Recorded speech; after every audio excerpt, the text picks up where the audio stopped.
Welcome to the Artemis Flight Control Room, and welcome to Flight Day 3 of the Artemis 2 mission, a test mission and the first flight of humans on Orion.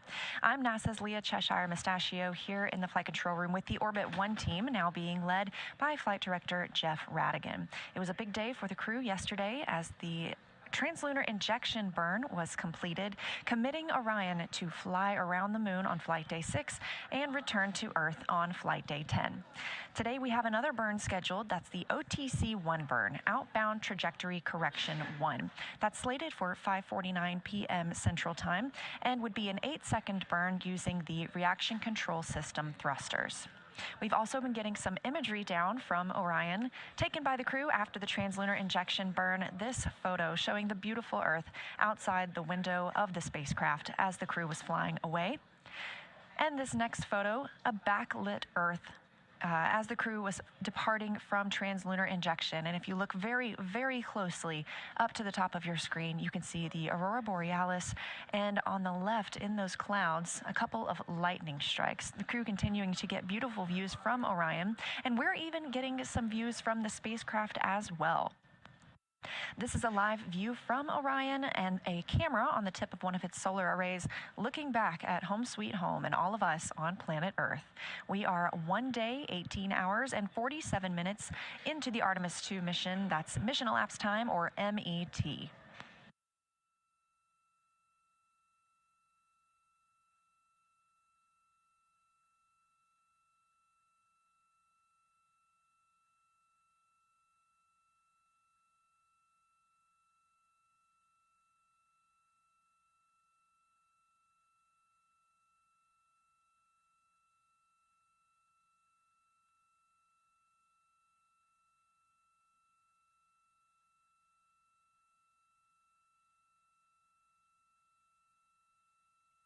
And don't forget, as we're showing you those beautiful new images, we really look forward to getting some new ones down periodically. You can follow at NASA and at NASA Artemis on X, Facebook, and Instagram as we all enjoy the imagery taken by the crew and coming down for all of us on Earth.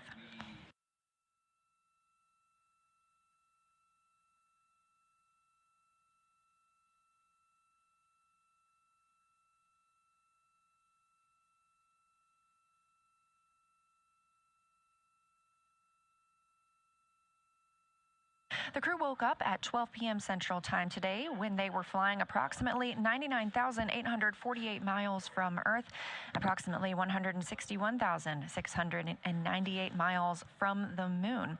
You probably heard their wake-up song. That was In a Daydream by Freddie Jones Band.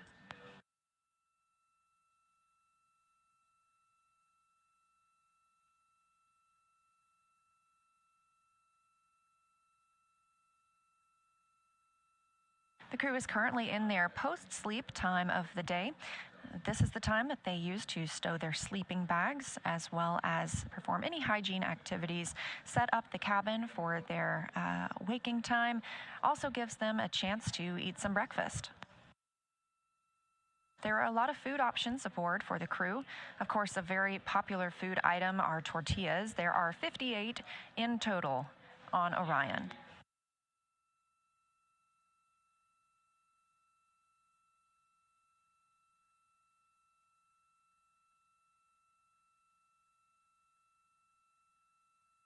Some of the other breakfast items that the crew is enjoying today include vegetable quiche, scrambled eggs, couscous with nuts, peaches. They, of course, have their coffee, oatmeal,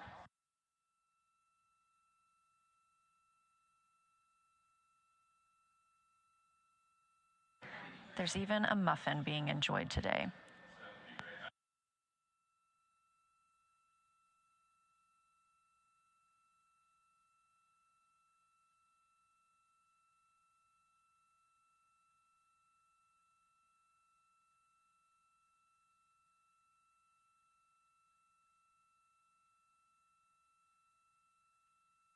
During the post-sleep time frame, we don't expect to hear from the crew very much as they are taking their time to wake up, get the cabin set up for all of their events today. Aside from the outbound trajectory correction burn, the crew does have a little bit of off time scheduled. Of course, they are still on tap to be exercising 30 minutes a day using that flywheel device. This allows them to practice aerobic and resistive exercises and keep their bone and muscles strong while they are on the flight around the moon.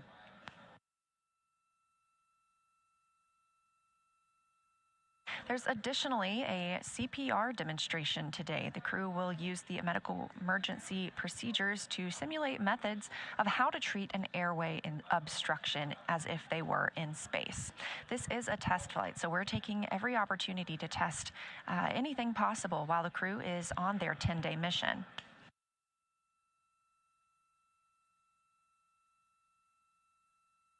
They also have some time scheduled today for lunar flyby cabin configuration. Now, we're not expecting lunar flyby until flight day 6. However, they will need to configure the cabin properly to allow them to most easily access the windows and conduct their observation opportunities. This cabin configuration will include getting out any sleeping bags or window shades to keep the light from reflecting from the cabin onto the windows that they're using to photograph. They'll practice handing off the camera between their flyby pairs and determine their ideal setup and positioning preferences for each crew member during those flyby operations.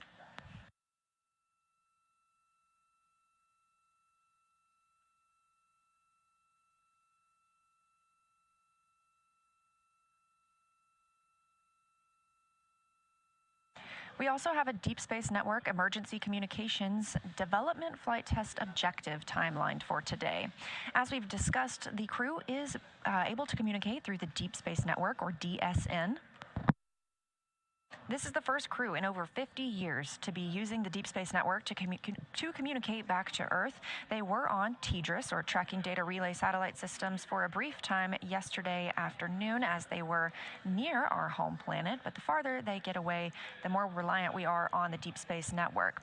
This Emergency Communications Development Flight Test Objective, or DFTO, has the crew perform a checkout of the emergency communications system while connected to the Deep Space Network. Of course, there will not be an active emergency for the communication system at that time. This is giving us an opportunity to check out that system.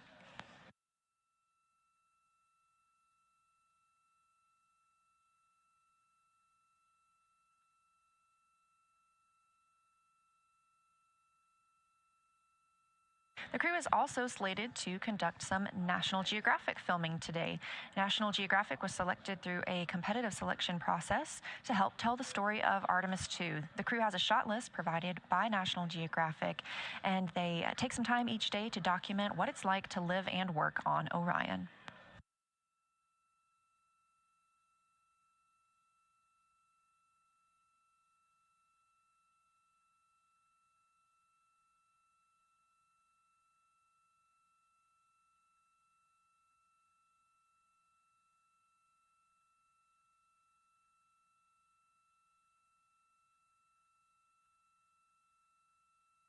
Later today, we also have 2 crew members timelined to activate and check out some of the medical diagnostic devices that we are flying on Orion. That includes the blood pressure monitor, thermometer, stethoscope, and otoscope.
This is Artemis Mission Control. Now, 1 day, 19 hours, 3 minutes mission elapsed time. You're looking at a live view from the Orion spacecraft back at all of us on Earth.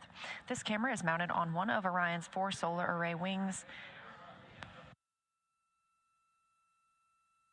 These are some of the same cameras that we'll be using when we fly by the moon on flight day 6 to give us views of the lunar surface.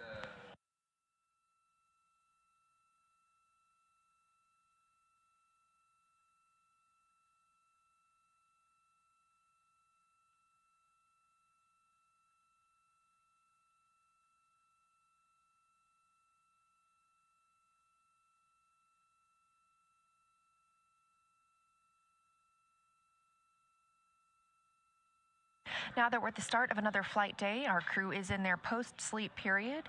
Let's get a look at who is flying aboard Orion. Artemis 2 Commander Reed Wiseman is a Baltimore native who has flown in space previously as a flight engineer for Expedition 41 aboard the International Space Station. That was from May through November 2014, a total 165-day mission during which he and his crewmates completed over 300 science experiments. They also set a milestone for station science by completing a record 82 research hours in a single week. Wiseman also served as chief of NASA's astronaut office from December 2020 to November 22, and back here on Earth has 2 daughters. Pilot of Artemis 2 is NASA's Victor Glover, selected as an astronaut in 2013. At the time, he was serving as a legislative fellow in the United States Senate, and his first trip to space was in November 2020 when he launched as the pilot of NASA's SpaceX Crew 1 mission. Victor is a U.S. Navy captain and naval aviator who served as a test pilot, racking up more than 3,500 hours in more than 40 different aircraft, and he and his wife have 4 children. Mission specialist Christina Cook is a native of Grand Rapids, Michigan, selected the same class as Victor Glover in 2013 to join the astronaut corps.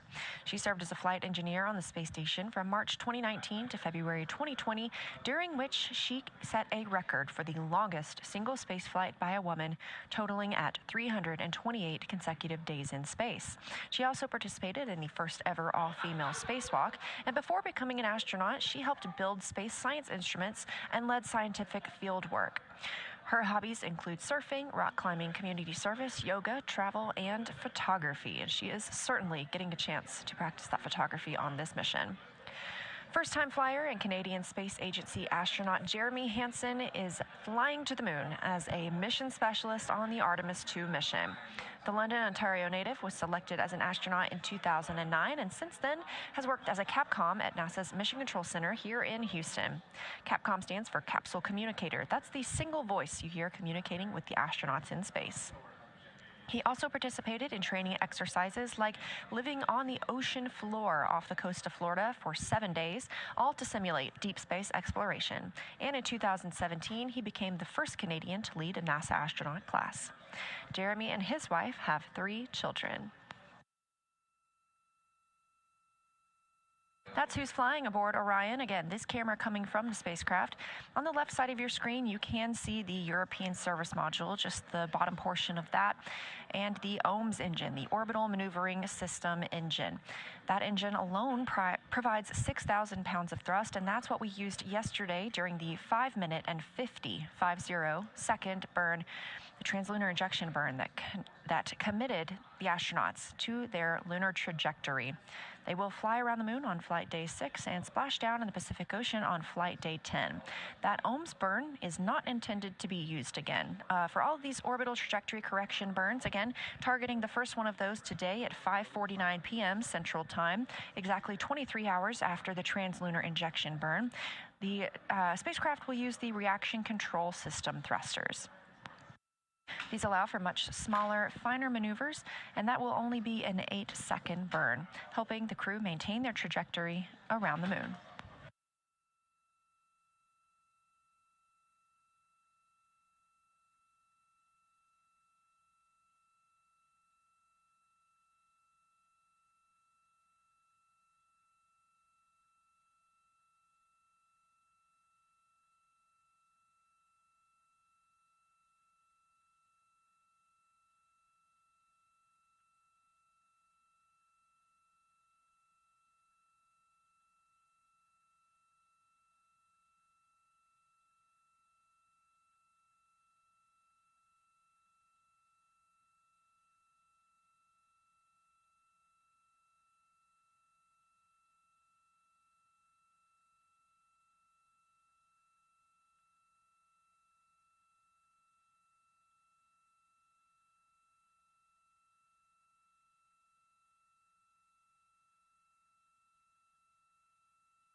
where you see a live view of Orion on the left side of your screen. On the right side, we have a visualization that helps track where the spacecraft is. This is called ARROW, Artemis Real-Time Orbit website, and you can visit this anytime for yourself at nasa.gov/track-Artemis. As you can see, the spacecraft is now over 100,000 miles from our home planet and inching closer to the moon, 159,728 miles away.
This is Artemis Mission Control at Johnson Space Center in Houston, Texas. Again, on your screen, getting a live view from Orion, looking back at all of us here on Earth. Now, 1 day, 19 hours, coming up on 18 minutes into the Artemis 2 mission. In about 45 minutes, actually just a little less than an hour, the crew will have their daily planning conference where we hear them discuss the day with the flight control team here on the ground. Additionally, some of the team members or the crew members will take their pulse ox using the pulse oximeter measurement. And some of the crew members will even get to conduct their private family conferences. The crew has not gotten to speak with their families directly just yet, and so this will be the first time during the mission that they'll be able to call down with video and speak to their friends and family. Of course, as those conferences are private, we won't be able to air those, but we are excited for the crew.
This is Artemis Mission Control at Johnson Space Center in Houston, Texas.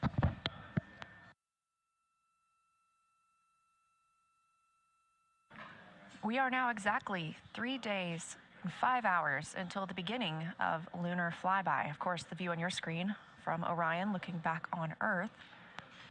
Mission elapsed time of 1 day and 19 hours, 27 minutes.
Here in Mission Control Houston, and specifically the Artemis Flight Control Room, Jeff Radigan is the lead flight director for the Orbit 1 shift, which is on console right now. Every flight controller monitors a different system aboard Orion, and they are beginning to prepare for the daily planning conference that they will hold with the crew.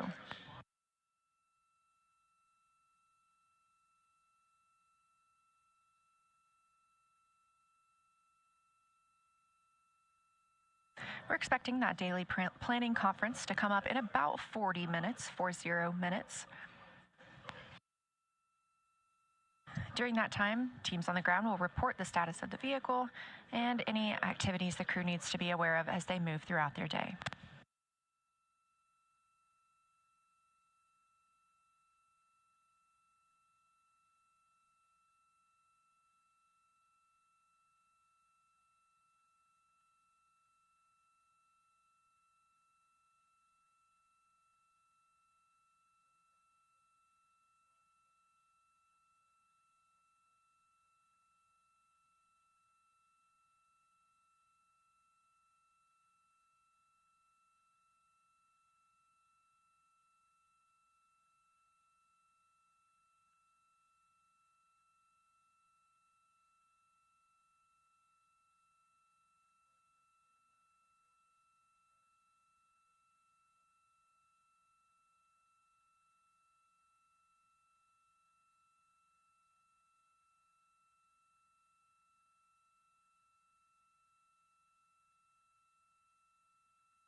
You're looking live at a view from Orion on the Artemis 2 mission, now over 104,000 miles away from Earth, 158,440 miles away from the moon.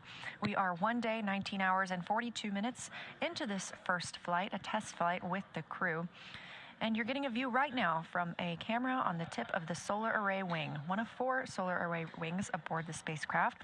These cameras allow us to take surveys of the exterior of the spacecraft, but they also give us views like this. You are looking at a live image of the moon. Again, the spacecraft now 158,420 miles away.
This is Artemis. This is Artemis Mission Control here at Johnson Space Center in Houston, Texas. And as we enjoy this view from outside of Orion, looking toward the moon, inside Orion, our 4 crew members are still in their post-sleep period. Again, they woke up at 12 p.m. Central Time today, and since then have been configuring their cabin for the day's activities, as well as conducting hygiene and preparing for the rest of their day. We won't hear from them for probably another 30 minutes when we conduct the daily planning conference.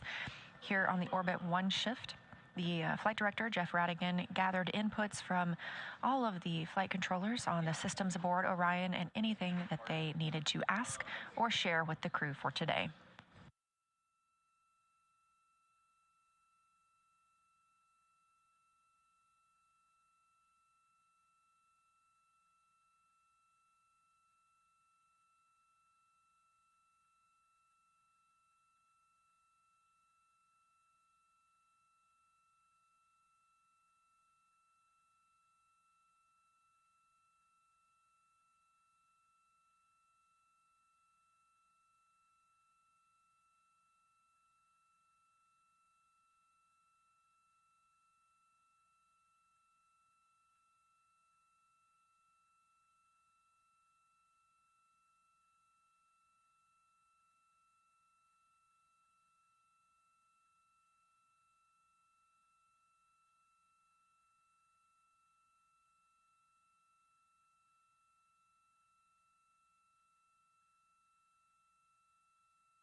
Houston integrity stowage question.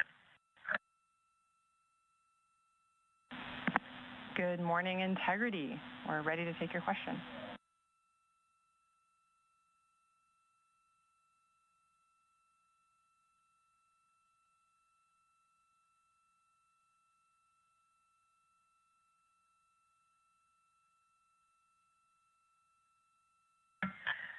Good afternoon to you, Chris. I think it's afternoon there. We were wondering if we could get some help finding the electric shaver. That's right, Christina. I think we're in afternoon here in Houston time. I'm keeping Orion time myself. And we will get a location for you to look here shortly.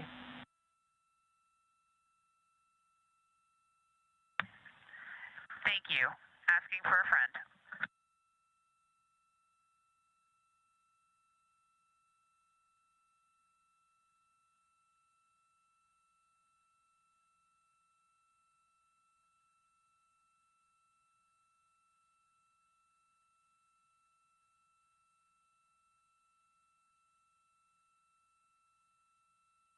This is Artemis Mission Control in Houston, Texas.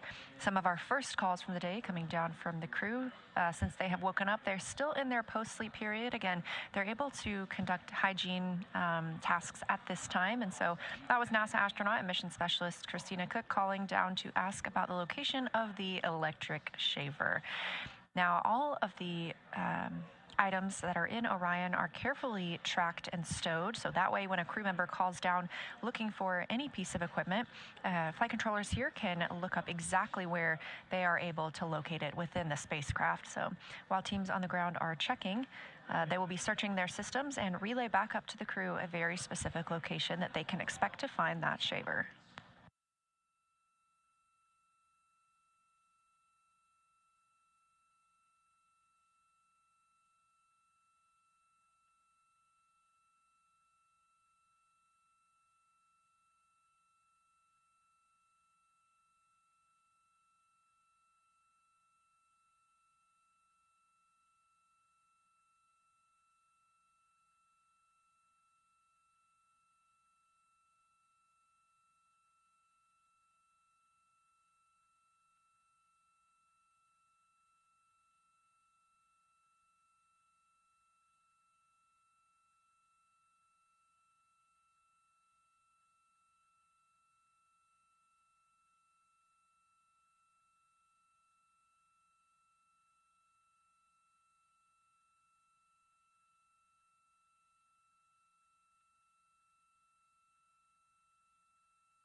Integrity, Houston, with a possible Razor location.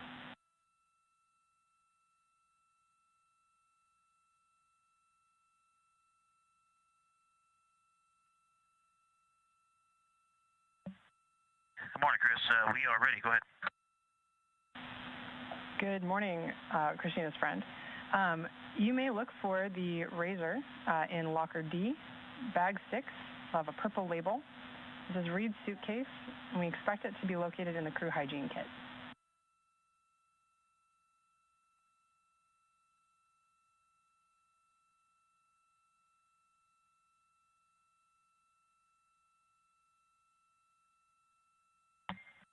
Okay, we copy that. Thank you, locker D, bag 6, and we will find you. Appreciate the help.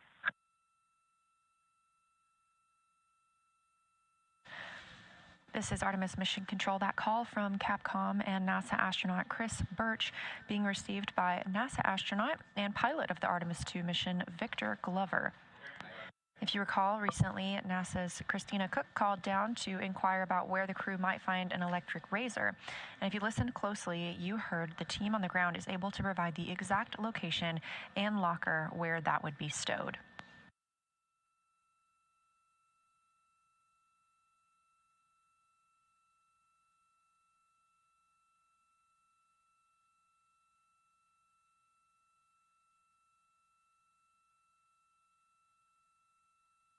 The astronauts are still in their post-sleep period. Houston Integrity, we only have it temporarily positioned, but would you like to come on board for DPC here in a few?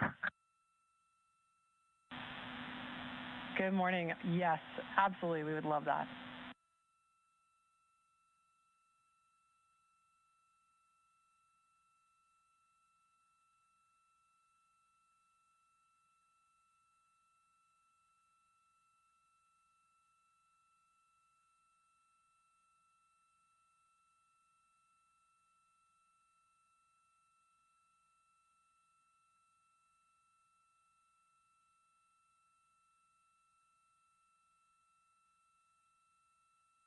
In the next 10 minutes, we will have the daily planning conference where teams on the ground will relay any details the astronauts need to know about the Orion spacecraft ahead of their flight day 3.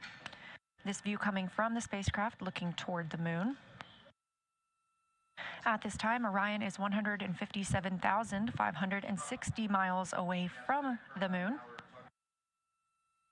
And during the daily planning conference, we are looking forward to potentially seeing the crew living and working aboard the spacecraft.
Integrity crew, Hello, Ted. we This are is now Beth on board. here at the Great to NASA see you Johnson guys. Space Center. How do you hear me?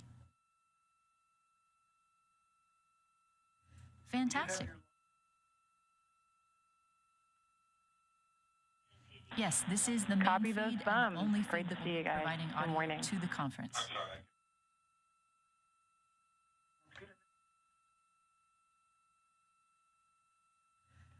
We usually do, but today we're in live mission coverage.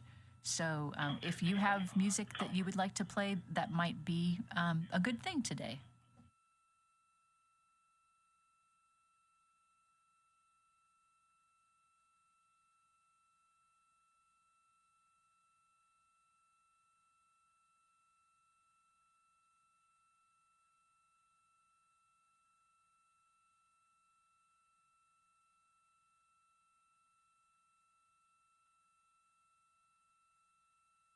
You're getting a live look inside the Orion capsule at our 4 Artemis 2 crew members, now 106,000 miles away from Earth. We are standing by for their daily planning conference, where teams on the ground will be relaying up information for the crew as they start flight day 3.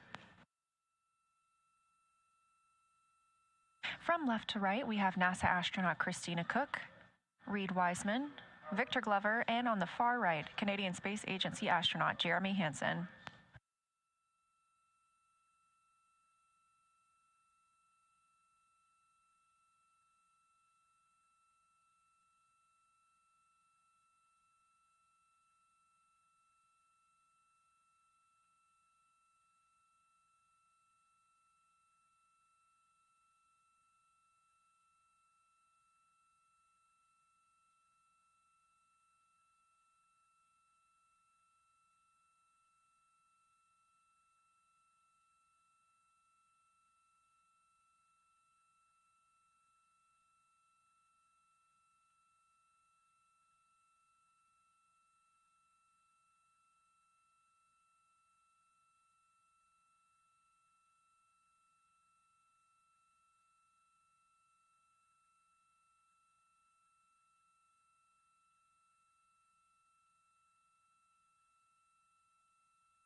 As we get a look inside Orion, a little scene setter for you. The interior habitable volume is 330 cubic feet, so that's about the size of 2 minivans. This is 60% more cubic volume than the astronauts had during the Apollo missions.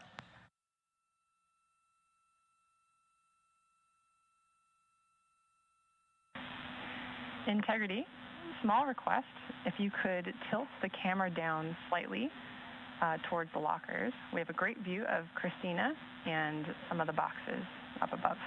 Thanks.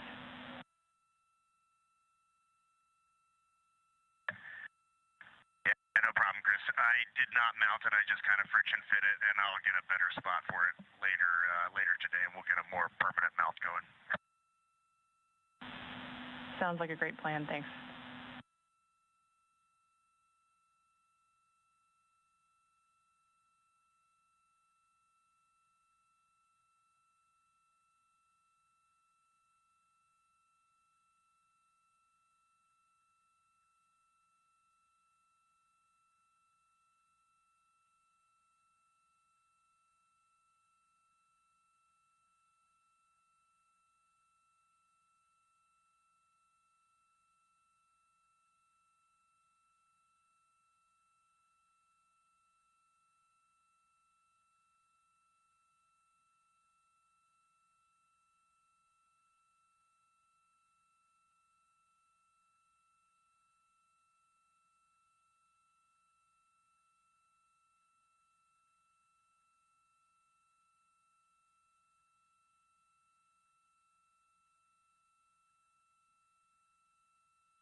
Good morning, Integrity.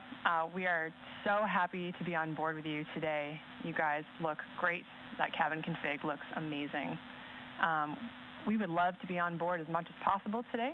We'll stop streaming for the family conferences, but would request to come back on board afterwards to share your mission with the world. I have quite a number of topics for you today. I'll start with trajectory. We are actually going to continue evaluating the need for OTC-1 based on the small magnitude of the burn. We'll have an update for you later. A couple of vehicle statuses. In order to address what we saw last night with the small increase in ox tank pressure accompanied by a small decrease in the ox helium tank pressure, we did to do some troubleshooting, we closed the valve ox helium ISO 1. You can see this on the top left of your prop ohms plus X page. We're continuing to look at that. Don't have a full story for you yet.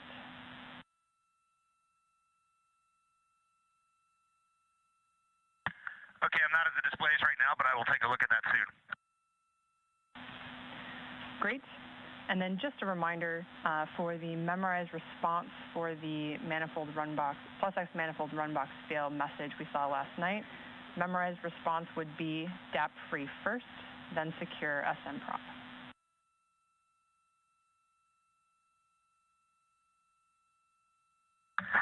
Yeah, 100%. And I elected not to take that action last night because it was coming in and out of alarm. But if you tell us you want us to take action immediately, let us know. Copy, Reed, will do. All right, continuing on. We're planning to manage our wastewater tank to a lower quantity. So we'll expect some real-time coordination. Basically, we'll be adding some wastewater dumps that are not captured on the timeline. So we'll let you know when those are going to occur. And then regarding those wastewater dumps, when we perform those or have performed those in the past, do you guys hear any sounds in the cabin? We want to know if we need to deconflict those activities from other activities on your timeline.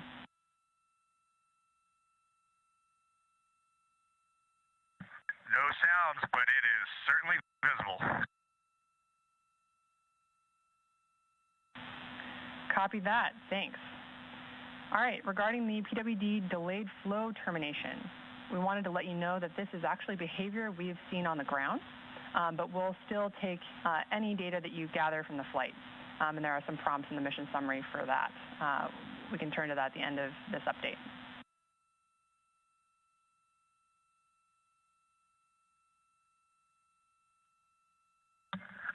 Okay, sounds good. We did figure it was just inherent in the design of the system and the tubing, and it's an efficiency hit and a bit of a cleanliness hit for us, but primarily an efficiency hit. Copy, good report. All right, moving on to PCDs. This is just a reminder that PCD 3 will need to be hardlined for the family conference. And then sometime today, at your convenience, we need to power cycle each PCD in turn to clear out any hard drive errors.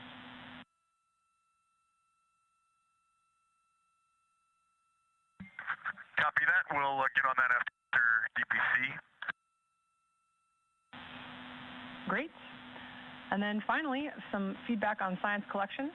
This is the first time you performed saliva collections. Any feedback or concerns you want to pass along?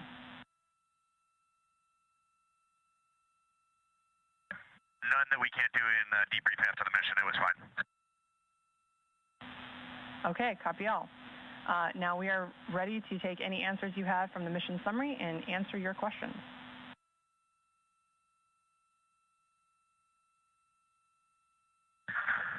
Okay, from the mission summary, question number 1, we are good with PCD 3 for now. Question number 2, we are good with cabin temperature overnight. We might make an adjustment in a day or two, but for now we really appreciate all that help. It's going well.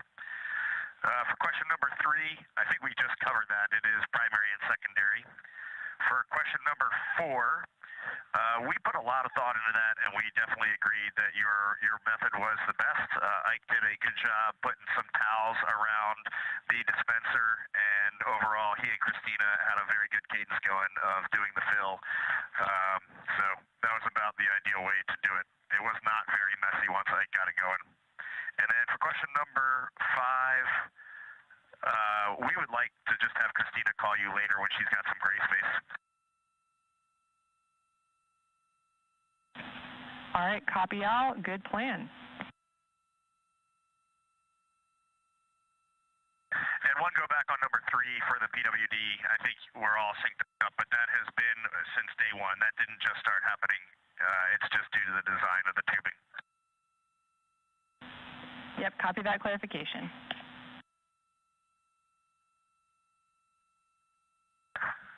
All right, it was really great to wake up this morning and look out the window and see the full moon off the front of the vehicle. There's no doubt where we are heading right now, and really appreciate all the work down there.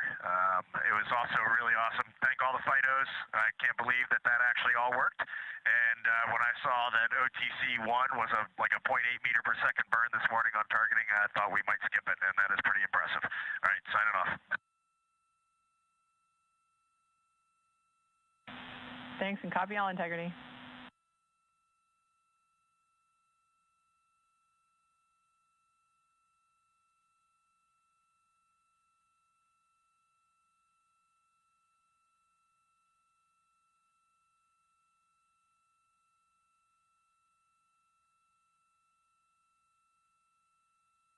This is Artemis Mission Control. That was Capcom Chris Birch here in Houston, Texas. She is also a NASA astronaut, speaking with the crew living and working aboard Orion for the Artemis 2 mission. We are now 1 day, 20 hours, and 17 minutes mission elapsed time for Artemis 2.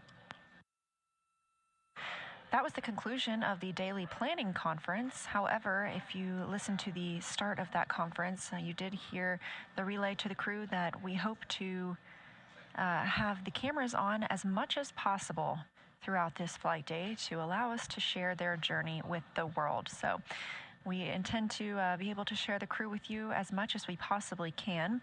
They are going to move into some of their other tasks today. Again, you heard them discussing the OTC-1 burn, that's orbital trajectory correction burn, or sorry, outbound trajectory correction burn. And Christina Cook taking the camera to show us a wastewater dump. So you heard Commander Reed Wiseman reporting that they don't necessarily hear those wastewater dumps, but that they do see them. So you're getting a live look outside the windows of the Orion spacecraft as they conduct that wastewater dump.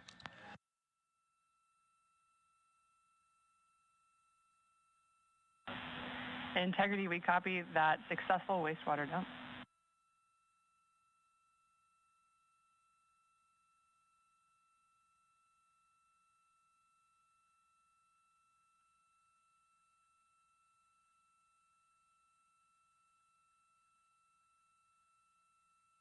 At this time, the Orion spacecraft is over 106,000 miles away from Earth, 156,800 miles away from the moon. We are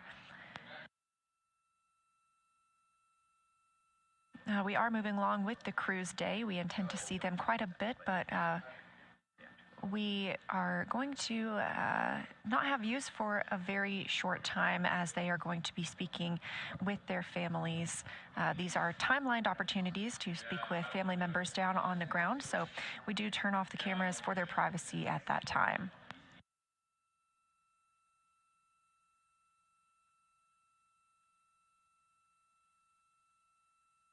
As we were discussing the outbound trajectory correction 1 burn, it was timelined for 5:49 p.m. Central Time, exactly 23 hours after yesterday's translunar injection burn.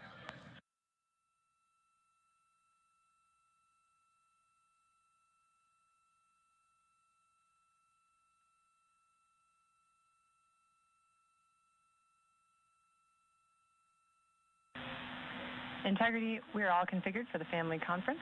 You are go to deroute the live stream video, and we'll see you after the conference.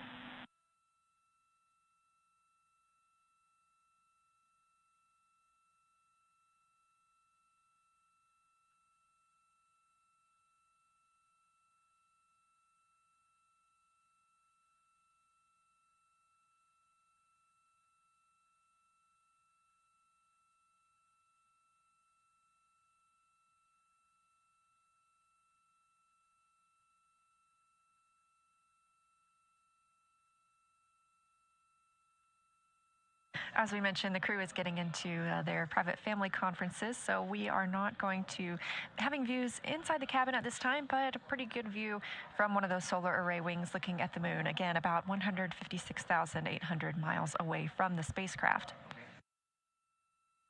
Lunar Flyby Day will be Flight Day 6, and our live continuous coverage will be showing you all the views we possibly can of the lunar surface and the crew as they perform that work. But again, that outbound trajectory correction 1 burn, it is exactly as it sounds. It's to help the crew maintain course for their flight around the moon, and it is a follow-up to the translunar injection burn that occurred yesterday. That would only be an 8-second burn today, so as you heard Capcom Chris Birch call to the crew, it may not even be necessary because our trajectory is so spot on.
This is Artemis Mission Control. We are getting live views from the Orion spacecraft looking at the moon, the destination of the 4 astronauts living and working aboard the spacecraft. Again, the crew woke up at about 12 p.m. Central Time today. They entered their post-sleep period, conducted their cabin configurations and hygiene before moving into the daily planning conference, which just wrapped up about 10 minutes ago. We do intend to see great views of the crew throughout the day while working aboard Orion. However, one of the crew members is enjoying a daily family conference right now. So while they are speaking with their family, we do appreciate the opportunity to give them some privacy. And you are getting this great view of the moon, currently 156,440 miles away.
Houston integrity question on grab sample container.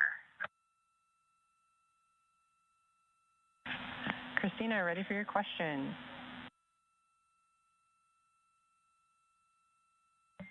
Thank you. Do you need me to use a specific serial number or just either? Either is fine. Thanks for checking.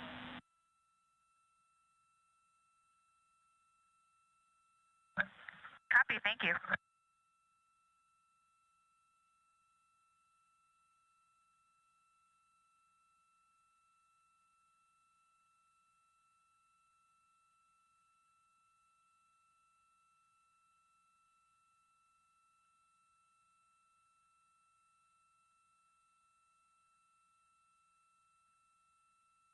This is Artemis Mission Control. I am NASA PAO Leah Cheshire, joined here by Canadian Space Agency astronaut, Artemis 2 backup crew member, and a Capcom, Jenny Givens. Thanks for joining us.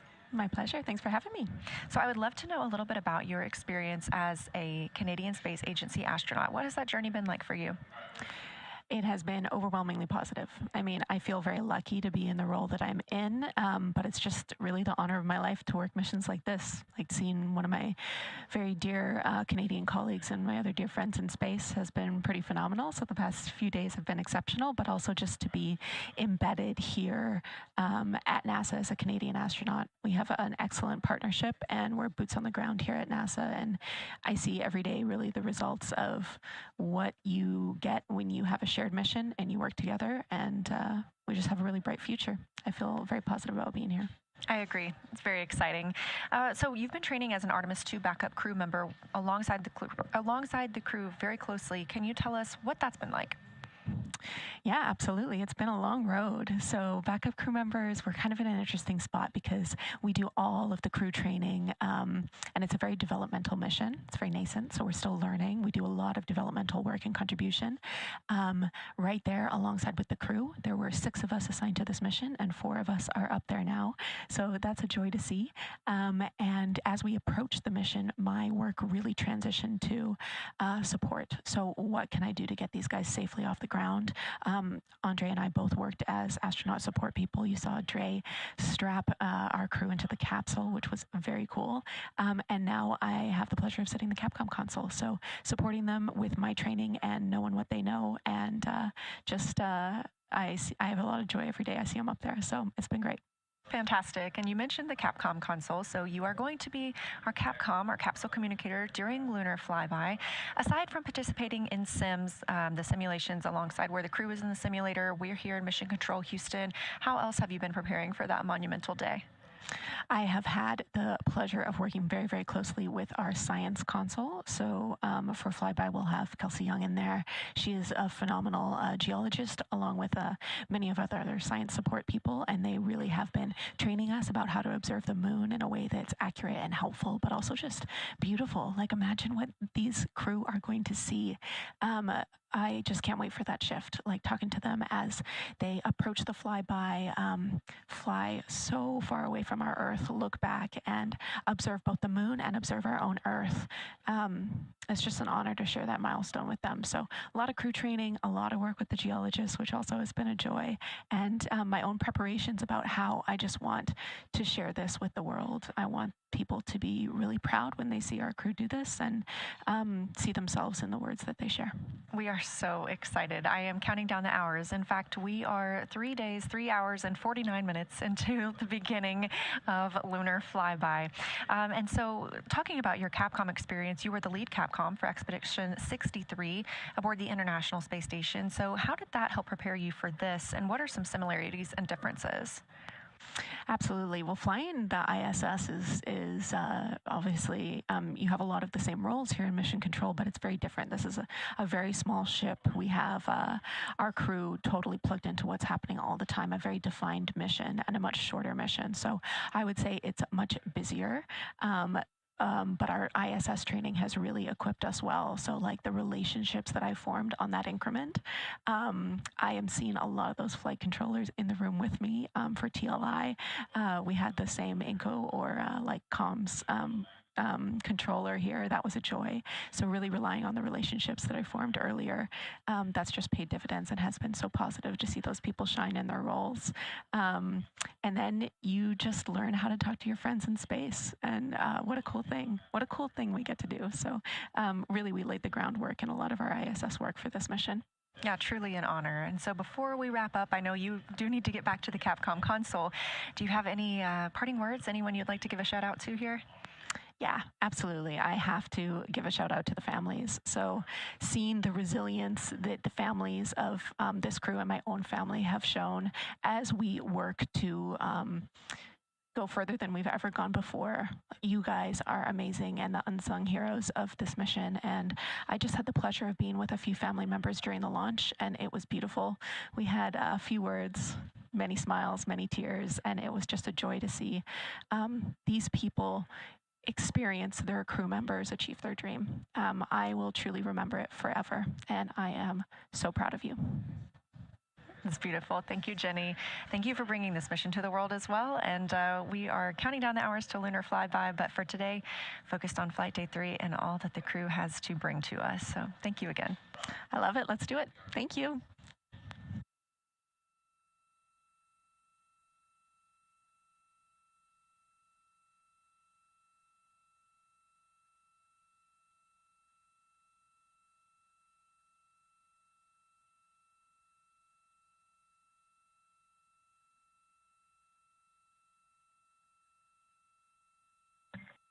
Houston Integrity, we had a great PFC on board, and we are ready for the burn conference.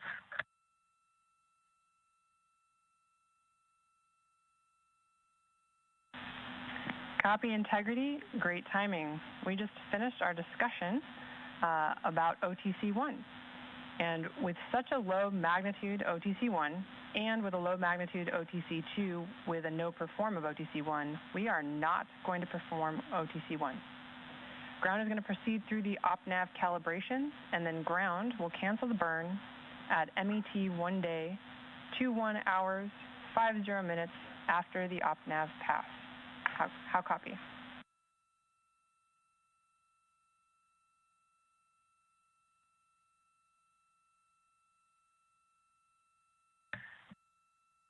We copy snow day, and understand the time is about an hour and 10 minutes from now when you're going to cancel. That was something like 21:50. That's it, firm.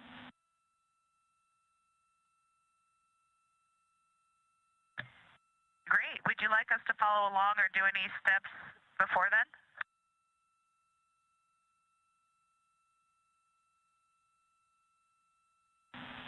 No crew action or monitoring required today.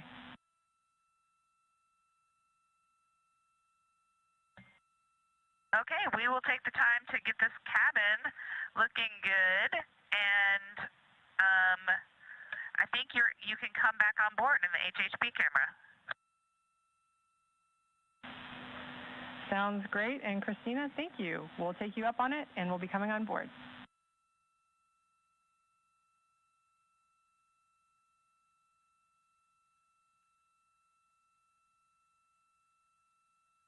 This is Artemis Mission Control, 1 day, 20 hours, and 43 minutes mission elapsed time into the first flight of humans aboard the Orion spacecraft, NASA's Artemis 2 mission. As you heard that call from the ground to the crew living and working aboard Orion, we will not be executing the outbound trajectory correction burn today. The burn was so small and our trajectory is so precise after the translunar injection burn yesterday at 6:49 p.m. Central Time, there is simply not a need for that OTC-1 burn today. We were targeting 5:49 p.m. Central this afternoon for that burn, but as you heard from the ground, they will be the ones sending that cancellation, and therefore the crew will not need to take an action, and as Christina Cook calls it, have a snow day.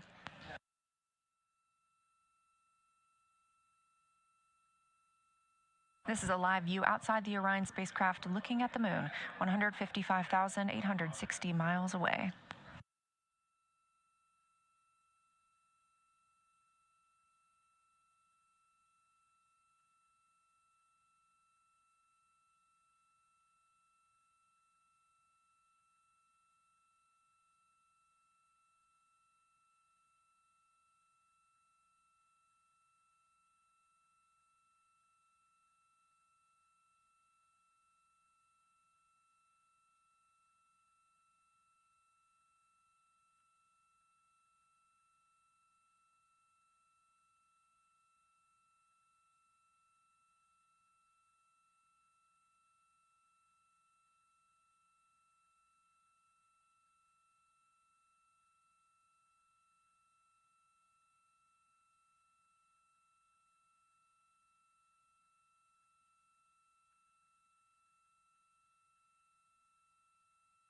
We are about 10 minutes away from a mission briefing here at Johnson Space Center in Houston, not with the astronauts, but instead with NASA leadership. If you are watching on the NASA integrity timeline. Go ahead.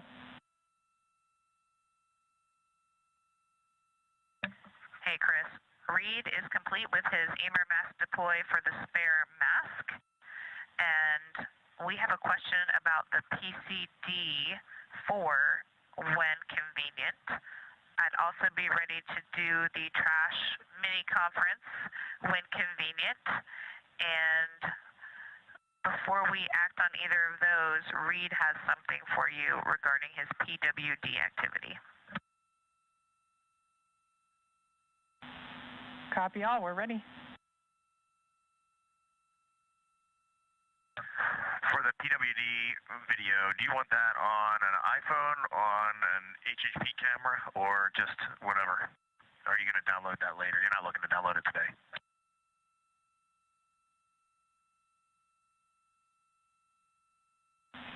Reed, we are not planning to download that video during the mission, so dealer's choice.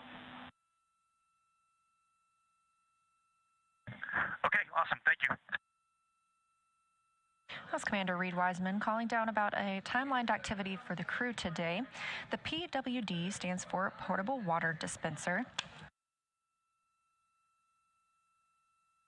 And the potable water dispenser is what the crew uses to fill drink and food bags. So the request from the ground and timelined on the astronaut schedule for today is to take a video using that potable water dispenser while filling up a drink bag, filling up a rehydratable food bag. Again, this is a test flight, and so we are experiencing everything for the first time with humans living aboard Orion. So this video will be reviewed by the teams on the ground after the mission.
Again, we are about 7 minutes away from a news conference here at Johnson Space Center in Houston, Texas. And if you're watching this live stream on NASA's YouTube, you won't need to go anywhere to tune into that news conference.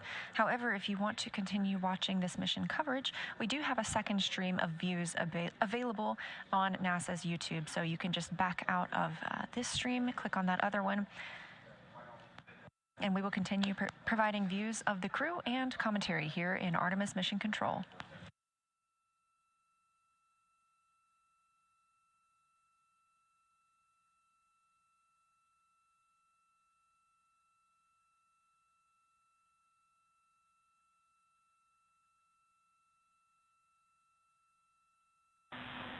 Integrity, Houston, just let us know, Christina, when you are ready for PCD-4 talk and the mini trash conference. We'll just be here standing by.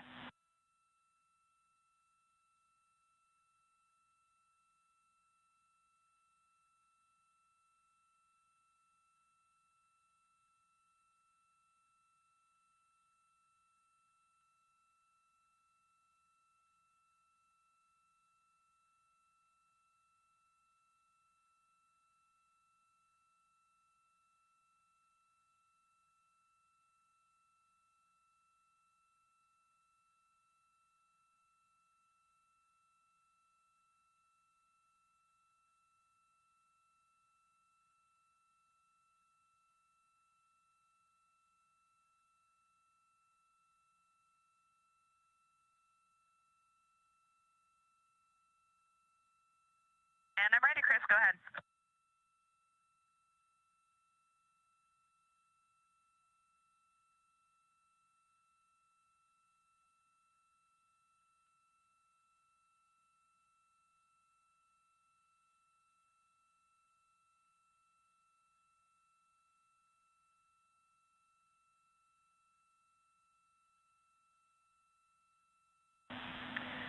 All right, Christina, this might be it. And Houston Integrity, let me know if you'd like me to go ahead and start with what I've got based on the question from the flight message, flight day message. I can just get started, and then we can generate some back and forth after that. Yeah, Christina, we will take what you got first. All right, thanks. Well, first of all, as you might imagine, there's kind of an inrush of trash when we first get up here as we're deploying everything. So we did generate quite a bit of trash in the first 30 hours of the flight.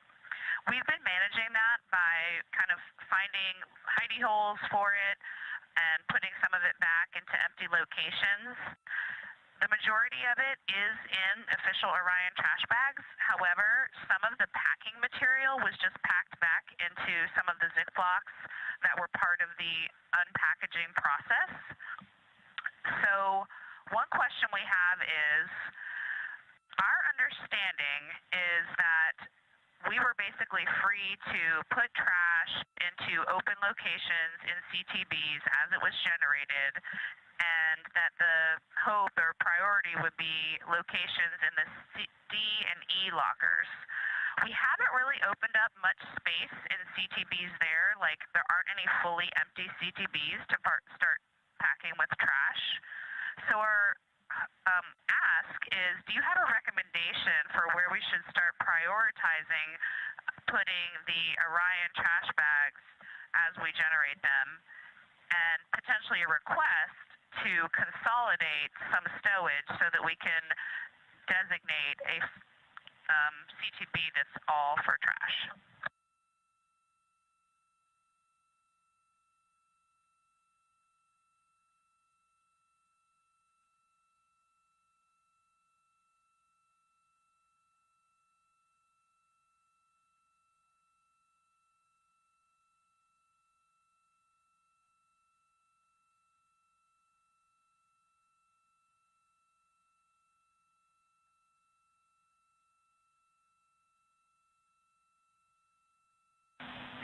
All right, Christina, we were just talking a little bit here. We do have a location, a desired location for this trash, and recognize I'm directing you towards a place we said we haven't deployed much already, but we have some items for you to take out. The location will be Locker D, Bag 1, Yellow Label. We'll pull out a couple of items. I'll get those to you shortly, but that should alleviate enough space to put about 3 trash bags in that location.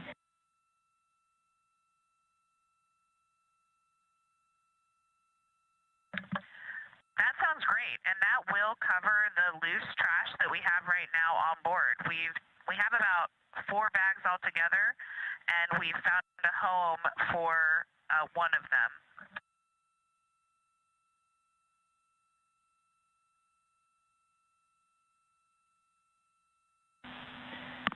Christina, that sounds good. And I have a couple comments about the uphill garment trash that we have when you're ready. Yeah, Christina, sounds good. We'll take that uphill garment trash info, and also would be looking for the location of that 4th trash bag, just so we know where to restow things.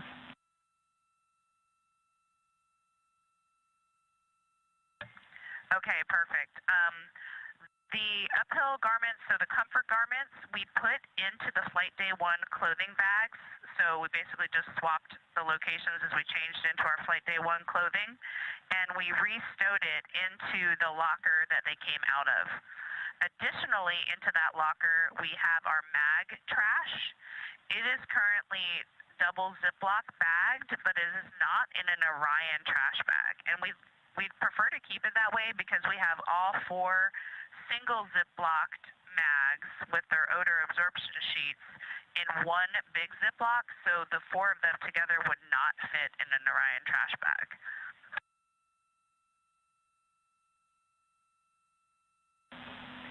Christina, we copy that location and that request. We're going to assess and let you know if anything needs to change.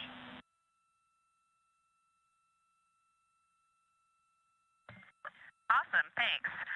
I don't know off the top of my head the location of the 4th trash bag, but as I'm putting away the others, I'll come across it and I'll update you with that. Copy, sounds good. Another question when you're ready. Go.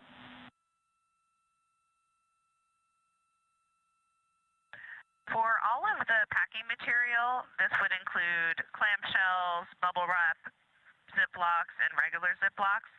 We basically feel like our training was that we didn't necessarily need to keep the regular Ziplocs, but that it would be good to keep clamshells or any designated unique Ziplocs that are padded for restow. So wanted to double check this understanding and get any guidance if we should do it differently. But again, what we're doing is keeping clamshells, keeping any unique bubble wrap Ziplocs. We're keeping them with Apologies to interrupt the crew aboard the Orion spacecraft, but if you are watching on NASA's YouTube, stay tuned. We are expecting our news conference to begin momentarily.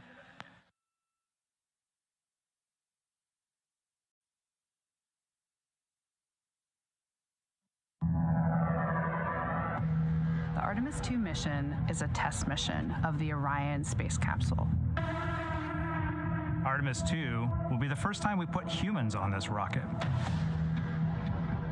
We're going back to the moon because it's the next step in our journey to Mars. We were always going to the moon. Pushing ourselves to explore is just core to who we are. That's a part of being a human. And liftoff. We shall return. Continuing to test out every bit of Orion. Coming back to Earth, 7 miles a second. When humanity sets big goals, we can bring together genius from around the world. You have the best people on planet Earth putting this vehicle together. That's what's up. To innovate for the benefit of humanity and to inspire the world through discovery. And here we go.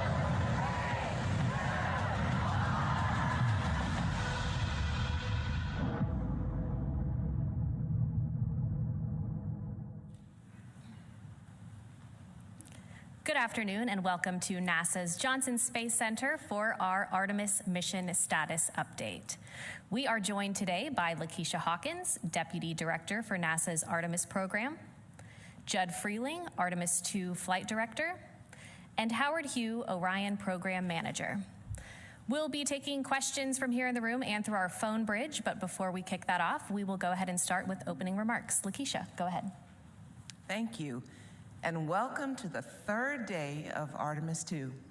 We appreciate the continued interest from around the world in the mission and in our crew.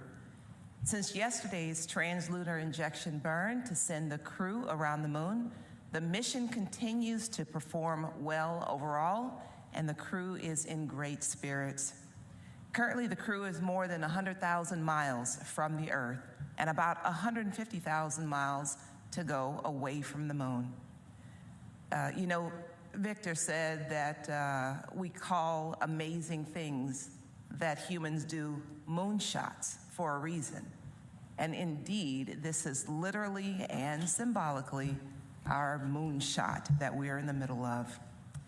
It's great to get some very clear video and images of the crew yesterday, and the crew configured their cameras aboard Integrity, and we have some of the latest images to share with you. If you could call up the first image. This first one we got to the ground shows the unique vantage point of the crew as they look back at the Earth. It shows a backlit Earth revealing auroras as the crew heads towards the moon. It was taken by Reed Wiseman out of an Orion window, and it features 2 auroras, top right and left and bottom left, and zodiacal light, which is at the bottom right. It's visible as the Earth eclipses to sun. You know, it's great to think that with the exception of our four friends, all of us are represented in this image. You could call up the next image, please. This one shows Earth as you can see, the Terminator line. And Reed also took this photo after translunar injection burn yesterday. What an amazing shot that he shared with us here. So we continue to learn all about our spacecraft as we operated in deep space with crew for the first time. And it's important to remind ourselves of that as we learn a little bit more day by day. So Judd, if you could talk a little bit more about details. All right, thanks, Lakeisha. Let's see, so when we last left yesterday after the translunar injection, the crew did some press conferences with media. They did a detailed inspection of their windows. They also had planned medical conferences, and while they were sleeping, the ground did some looking at the crew module and service module, a survey to just see how the vehicle is doing from an external view. We also continued some OpComm passes, so the optical comm antenna that we have on board to downlink high-rate images. We were able to do that overnight. This morning when the crew woke up, they had their normal planning conferences, and then they were able to do their family conferences, so they were to talk to their family. And they also did another noise characterization of how loud the toilet was. So they performed that. We had planned today a trajectory correction burn for OTC-1 is what it's called, orbital trajectory correction. The systems are doing so well, navigation and propulsion systems together, that was not needed. So we'll roll that in to the next planned trajectory correction tomorrow. And I'll hand it over to Howard to talk any specifics on the Orion systems. Thanks, Judd. Great to be here again. Let's see, our subsystems continue to perform very well. Everything is nominal and as expected, so really good to report that today to you. As Judd said, we did the translunar injection yesterday, and we get a chance to look at the data, and the propellant usage was within 5% of our predicted usage limits. So it was really good to see it go so well, and the performance for that 5 minutes, 50 seconds was outstanding. Let's see, across other subsystems, no issues relative to solar array and power generation.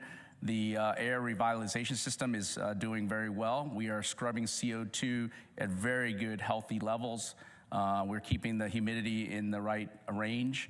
And the crew, obviously you've seen, looks like they're enjoying their time in the cabin. And across various other subsystems, like I said earlier, we're performing as expected or better in some cases.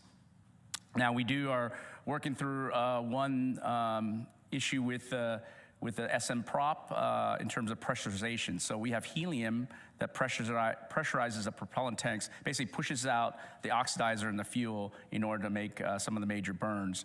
And so we had to shut off, isolate one of the branches. We have redundant branches in the system, no emission impacts. This is why we build redundancy in the system. But we're evaluating that, we're looking at that. That's maybe something you heard on the loop relative to what we need to do to isolate this particular branch. The second branch is ready to go. And when I say no mission impacts, we're able to perform the rest of the burns across the mission without doing any regulation, what we call blowdown mode. In other words, there's enough helium pressure in the tanks itself that we can push out the oxidizer and the fuel without needing to regulate or require more helium from the helium tanks. So overall, our redundant capabilities are providing the coverage that we need as we move across the mission. Let's see, yesterday also, I think somebody asked this question, but the crew was able to exercise.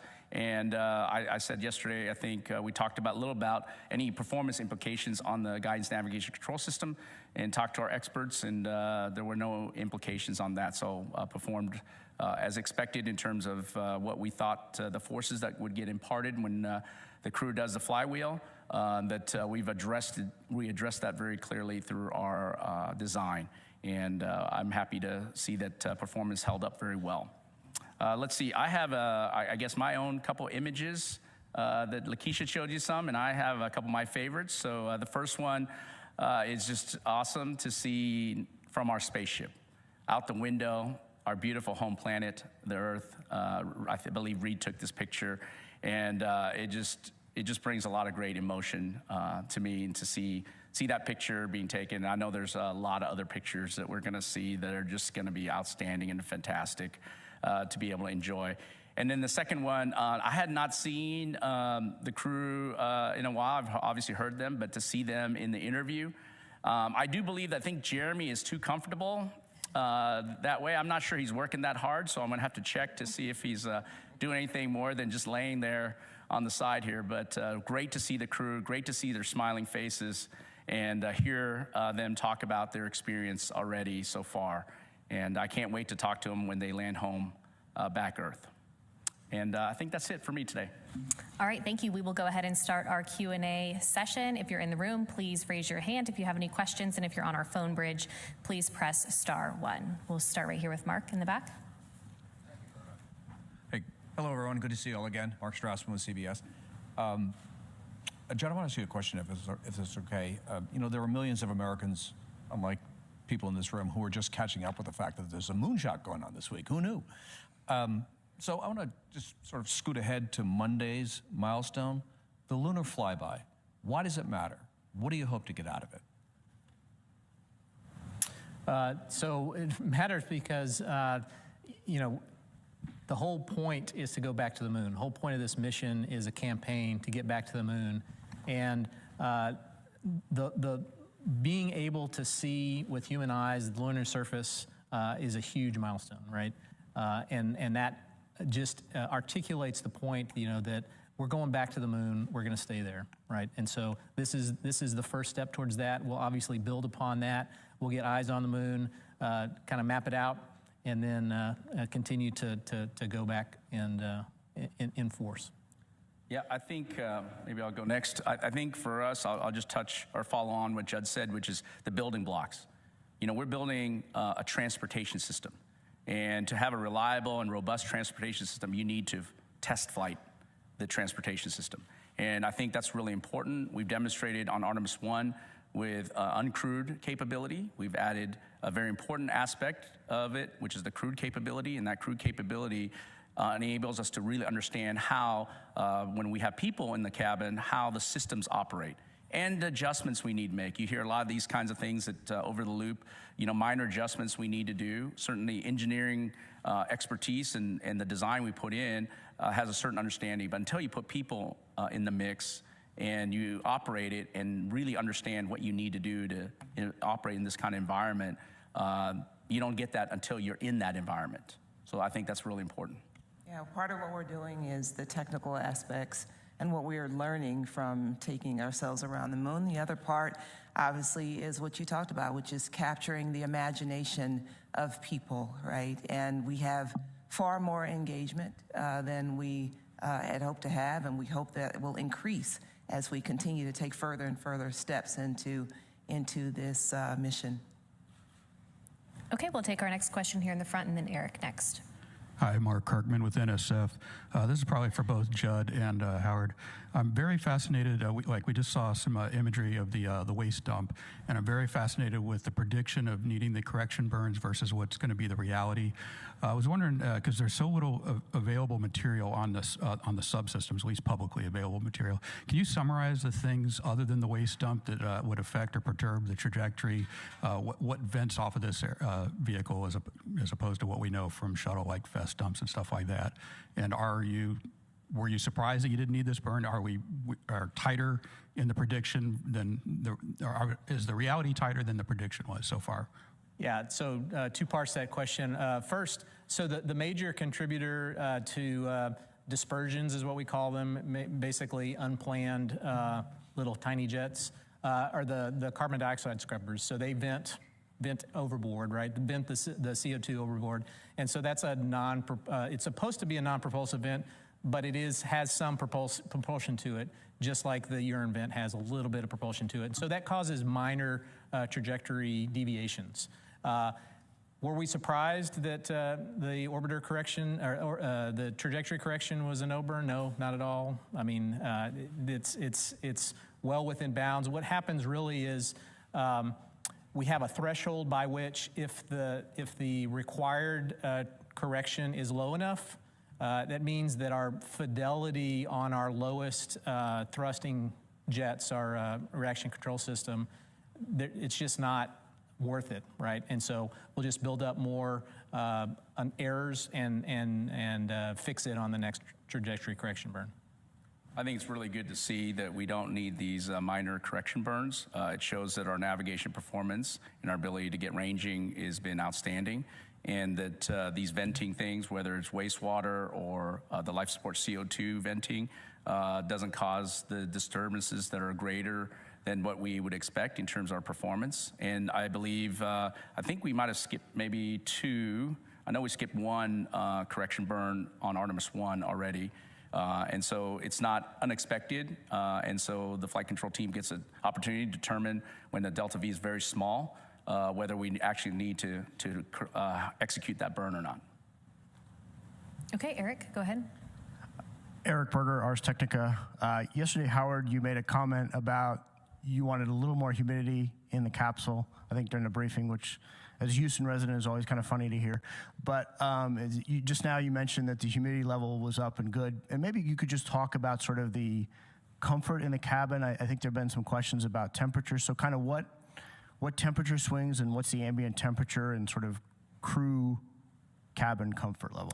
Yeah, I'll let Judd start with the crew cabin temperature, and I can follow up. Why don't we try that? Yeah, so we had a cabin temperature that was in the mid 70s when we first got on orbit, and then we turned off some of the shell heaters, and the temperature dropped around about 65 degrees or so, and then we understood that the crew was not comfortable at 65 degrees.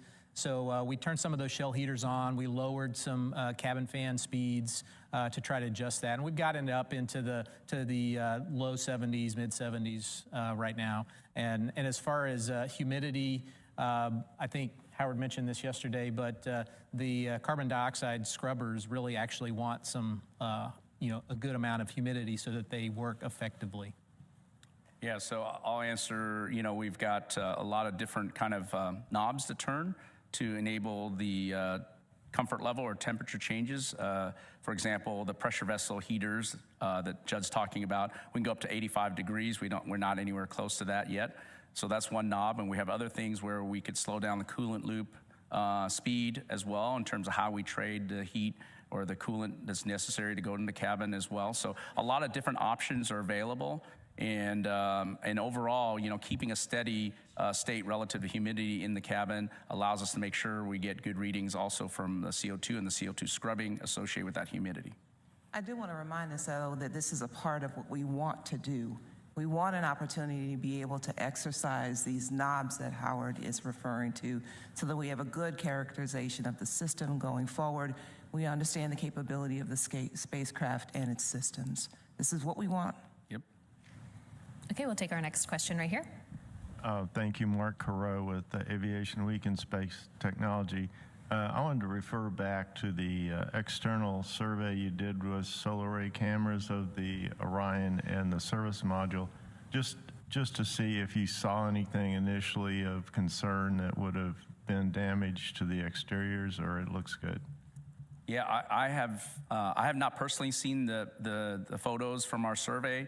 I did watch it a little bit on TV as well, but I have not heard anything that we're concerned about, Mark. I think we will continue to go to fine detail and look at the pictures.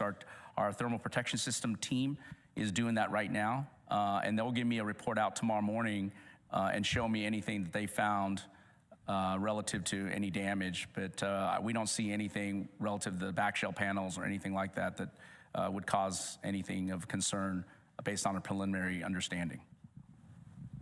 Okay, Jackie, go ahead. Hi, Jackie Waddles, CNN. Thanks for doing this. Quick question for Judd or Howard. I understand that during the latest communication with crew, they were talking about mopping up some kind of leak with towels. I'm not sure I understood exactly what was going on. I'd love some insight there. And then tomorrow, there's a couple of things on the schedule I'd love to hear more about with this manual piloting, test flight test objective, and a selfie moment. I'd love some insight into what's going on there. Thanks so much. Sure. So mopping up water. So it's not uncommon for whenever they're filling drink bags for a little bit of water to come out. The particular incident I think that the crew was talking about likely was as we were filling the contingency water bags.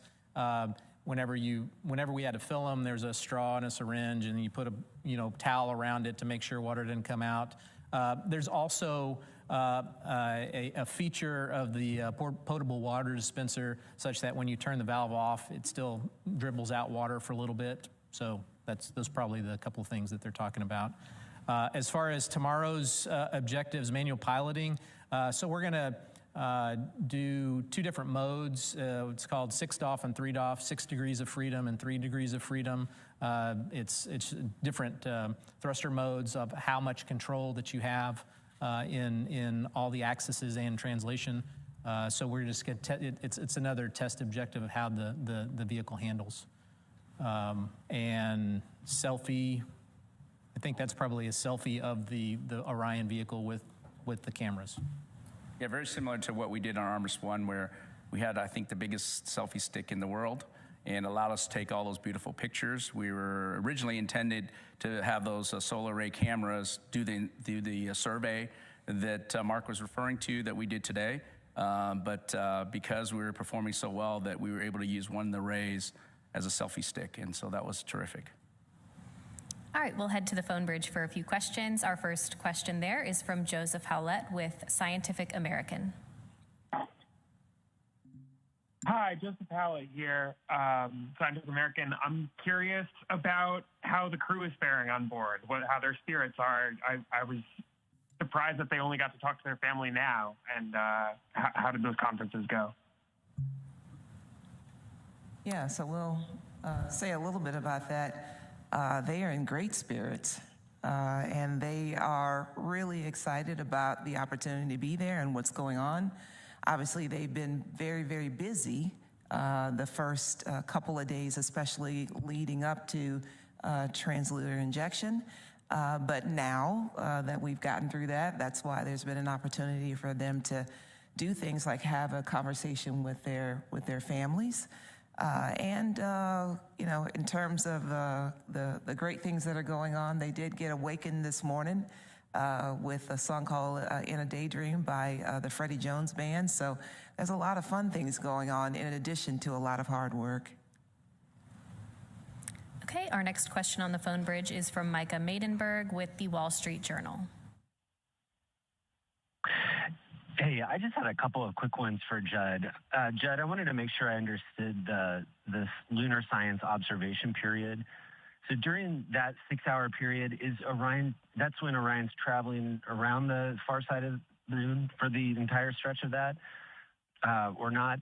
And do you know approximately when on Monday that 6-hour period begins, like in Eastern or Central Time? Thanks so much. Yes, I can get that for you. As far as what we're doing, it's essentially when we start our closest approach to the moon. It's pretty much the entirety of that day we'll be able to see the moon. And so what we're doing is we're doing visual observations, taking camera shots of the moon and the like. As far as when we start it, it's going to be UTC of around 1830 UTC on the 6th. So subtract 5, that's 1330 Central Time, and it'll be going on for most all of that day, right? Because they'll be at their closest approach and pretty close thereabouts during that entire time. Okay, we'll take one more question on the phone bridge and then back here in the room. Our next question is from Marcia Dunn with the Associated Press. Oh, hi. Thanks for taking this.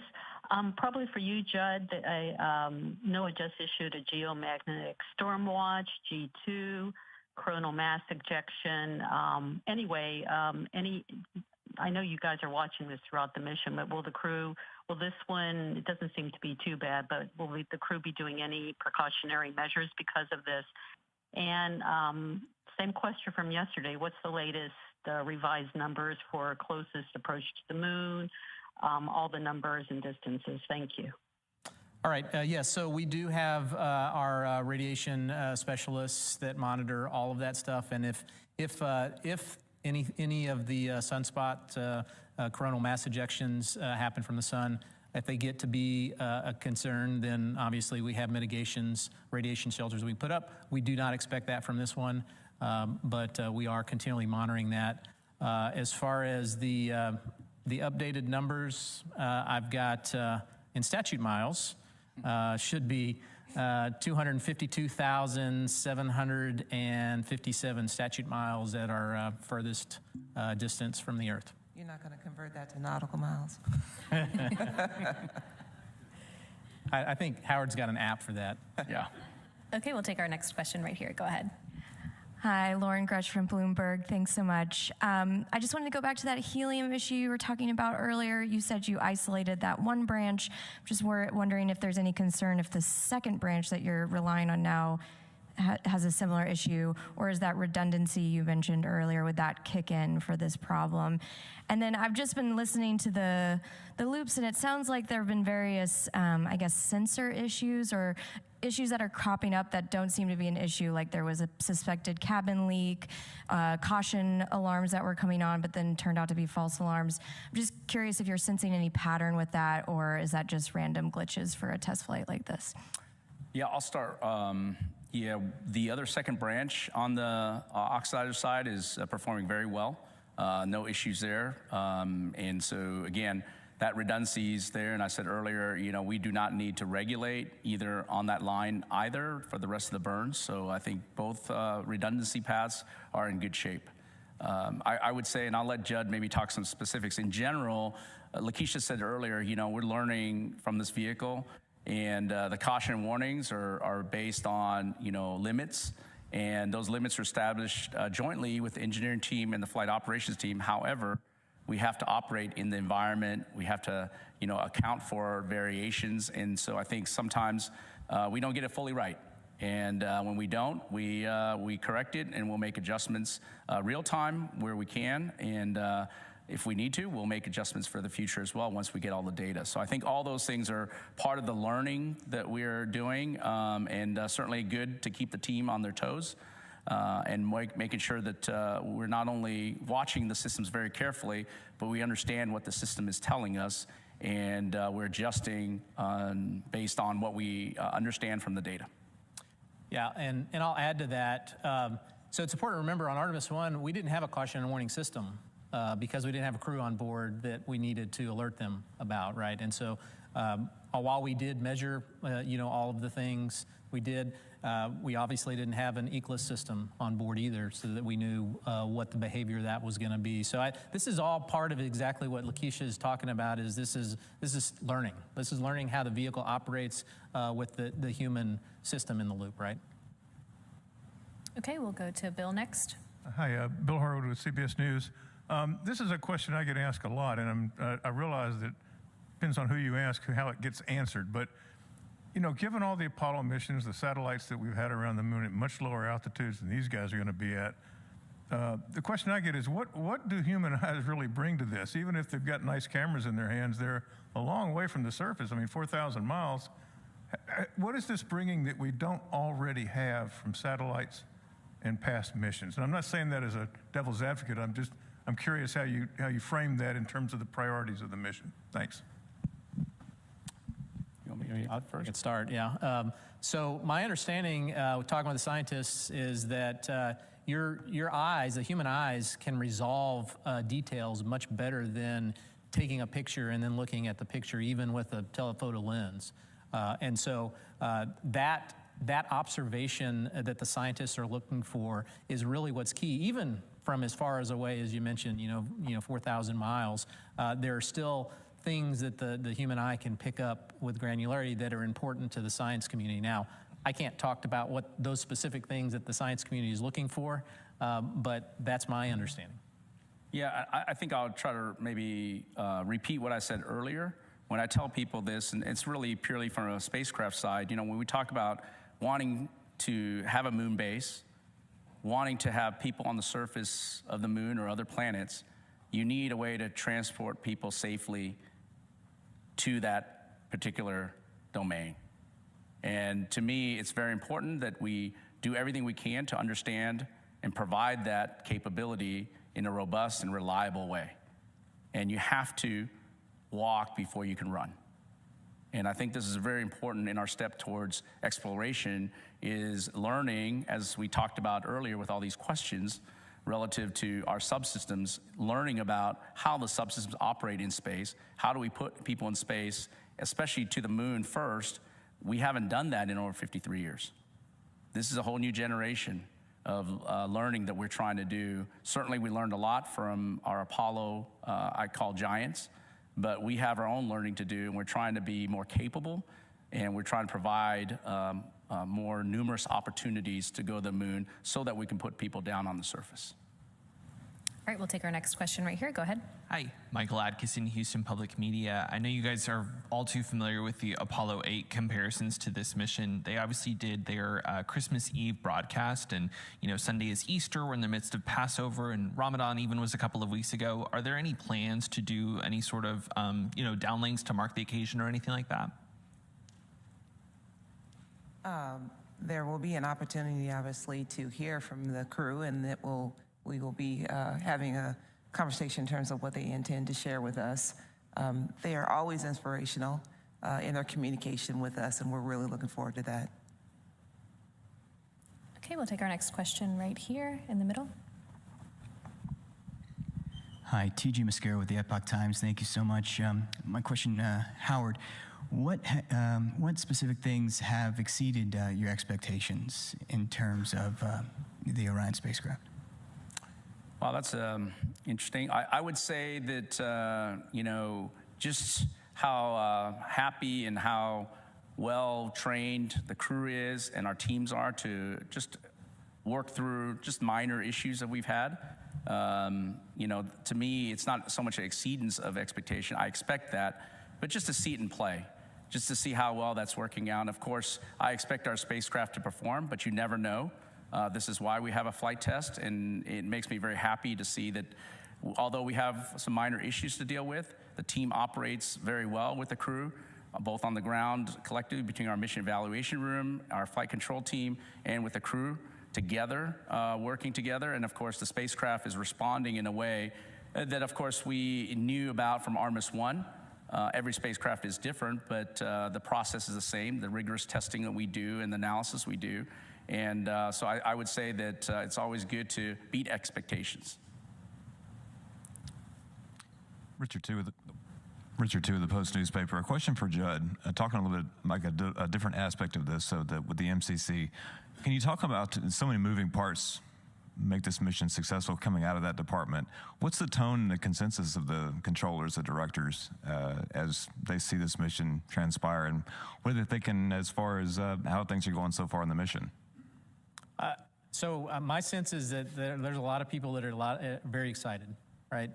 And excited not only for the overall general, objective that we're going back to the moon, but also just from, there's a lot of time that people have invested in training for this mission, developing the mission, being able to work well with all of the teams together, and to see that come together. I think there's a lot of excitement there, and it shows.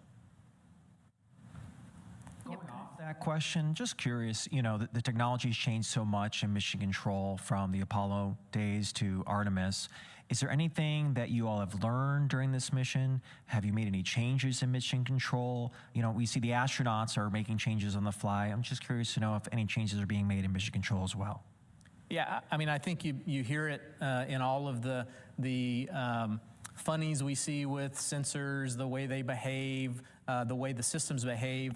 That means that we are all reacting to that, and we are developing on the fly different ways than we originally thought how we would operate the vehicle. And so that is always an iterative process, right? And I think you're seeing demonstration of that in real time, and that we're iterating on not only learning about the vehicle, but also how to iteratively operate the vehicle as well. Okay, we'll take another question right here in the room. Yeah, hi, Beverly Casillas for Space Scout. Thanks again for doing this. Two quick questions. The first one, so we heard that the optical communications demo is already being used to downlink some imagery from the spacecraft. It sounds like that happened overnight. Are there any plans to potentially do any transmission of live video during the mission? And is that something we would get to see, if so? And then a second question, because it sounds like Orion's maneuvering has been really precise during the mission so far, what are you hoping to learn during this mission about guidance and navigation and PNT in the lunar environment? And is there anything that you're kind of already learning about that process? Thanks. So I'll take the first part. For optical comm, the way the trajectory is set up, unfortunately, the only passes that we have with Goldstone are when the crew is asleep. And so anything that we have downlinked would be just video that you're already kind of seeing, higher resolution of the spacecraft looking back at either the moon or the Earth. And so for that purposes, we're really going to just use it for high-res video downlink. And then your second question. I think I'll take the. Yeah, why don't you take that? Yeah. Can you repeat your second question? I think you said something. Perked my ears. Guidance, navigation, control. So. Yeah. Can you yes. repeat that, please? Yeah, I was just saying, because we've seen how precise the kind of trajectory planning has already been with, not needing to do this correction burn, have you been having any learnings already about navigation and PNT with the Orion spacecraft and like ground systems during this mission? And is there anything at the moon that you're also hoping to kind of learn and experience on that front? So, we're using very traditional navigation instruments, so star trackers, the inertial measuring units I talked about yesterday. I think those are, we expect them to be precise. They're tried and true navigation instruments or sensors that are on a lot of spacecraft across the board. I think one of the things that we may have not talked about a lot is we have a capability on Orion to navigate without ground comm. And that's the optical comm system, optical navigation system. And that's a camera-based system that gives you a really good enough navigation knowledge to be able to return the crew home and perform the mission. And so that's something that's a new capability that we're very interested in. I know the navigation team is certainly very interested. We did do some testing on Artemis 1, and we learned a lot from that. We'll learn a lot from this because it basically takes pictures and translate that size of the moon or the Earth, depending on which way you're pointed, and gives you navigation knowledge from that. So again, that's a tool that we expect. And of course, as an old controls guy, control systems, ability to have good latency or no latency potentially, and ability to fire the jets when you need it, the combination jets you need them based on your offset center of gravity and where you are in terms of your mass properties are really a great knowledge across the board of understanding. We put a lot of effort into protecting for a lot of dispersions, as Judd's talked about previously. And of course, when we encounter those dispersions, being able to control our spacecraft through them is really important as well. So all that we'll be learning. We will learn a lot, even though we have very good instruments, even though we know we have good control laws, we've implemented algorithms. Every mission is a great learning event, and it's really great to see that the precision of the work we put in is being replicated on orbit. And I would add to that, in addition, as good as the sensors are on Orion, we still have to do ranging of the vehicle to update its state knowledge every once in a while. And so as a lessons learned from Artemis 1, we have a new suite of tools on the ground that are able to process that ranging data. And also to hopefully, what we're hoping to learn is to back out all of those, minor dispersions from, non-propulsive events that are a little bit propulsive, so that we understand that can characterize all of the error sources of the navigation state. Okay, we'll take another question here in the room, and then we'll go back to our phone bridge. Go ahead. Thank you. Tarek Malik with Space.com. I think for Judd, there was discussion yesterday about how Flight Day 3 was a big change of pace for the crew after the first kind of action-packed couple days. And I'm really curious how, I know they had CPR demos today, they had lunar science preps today, how that change has gone. And then I know that tomorrow, they've got some scheduled time, at least 20 minutes, to take photos of celestial bodies. And I'm just curious, if it's not the Earth and the Moon, what else might they be taking pictures of out the window in their personal time there? Thanks. Yeah, I mean, I think you probably saw in some of the videos, the crew has a lot more time on their hands than they did in the first days. We were able to present them to you and have them talk to the media. As far as the pace, yeah, I think you can probably tell from the downlinks that the pace is quite different than it was the first couple of days. As far as celestial, I mean, they're taking pictures of stars and moon and sun, right? So anything they can see that is of interest. Okay, we'll head back over to our phone bridge. Our next question is from David Denault with About Space Today News. Go ahead. I need to do a follow-up regarding the cabin temperatures. Has NASA determined a desired temperature and a desired humidity? And is there any relationship to that with the carbon dioxide? As far as the desired cabin temperature, that is up to crew discretion, right? And so we're simply going off of what feels best to them as a consensus for the 4 members of the crew members. Humidity, we have to have some amount of humidity. I think we mentioned earlier for the carbon dioxide, we don't want it to be Arizona dry, I think is the term to use. We certainly want, but obviously the crew doesn't want it to be Houston humid either, right? So, yeah, that's about right. Yeah. About 70s and about 25%, somewhere around there. Yep. Yep, they're comfortable. Okay, we'll take another question from our phone bridge. Our next one is from Allison McGraw. Go ahead.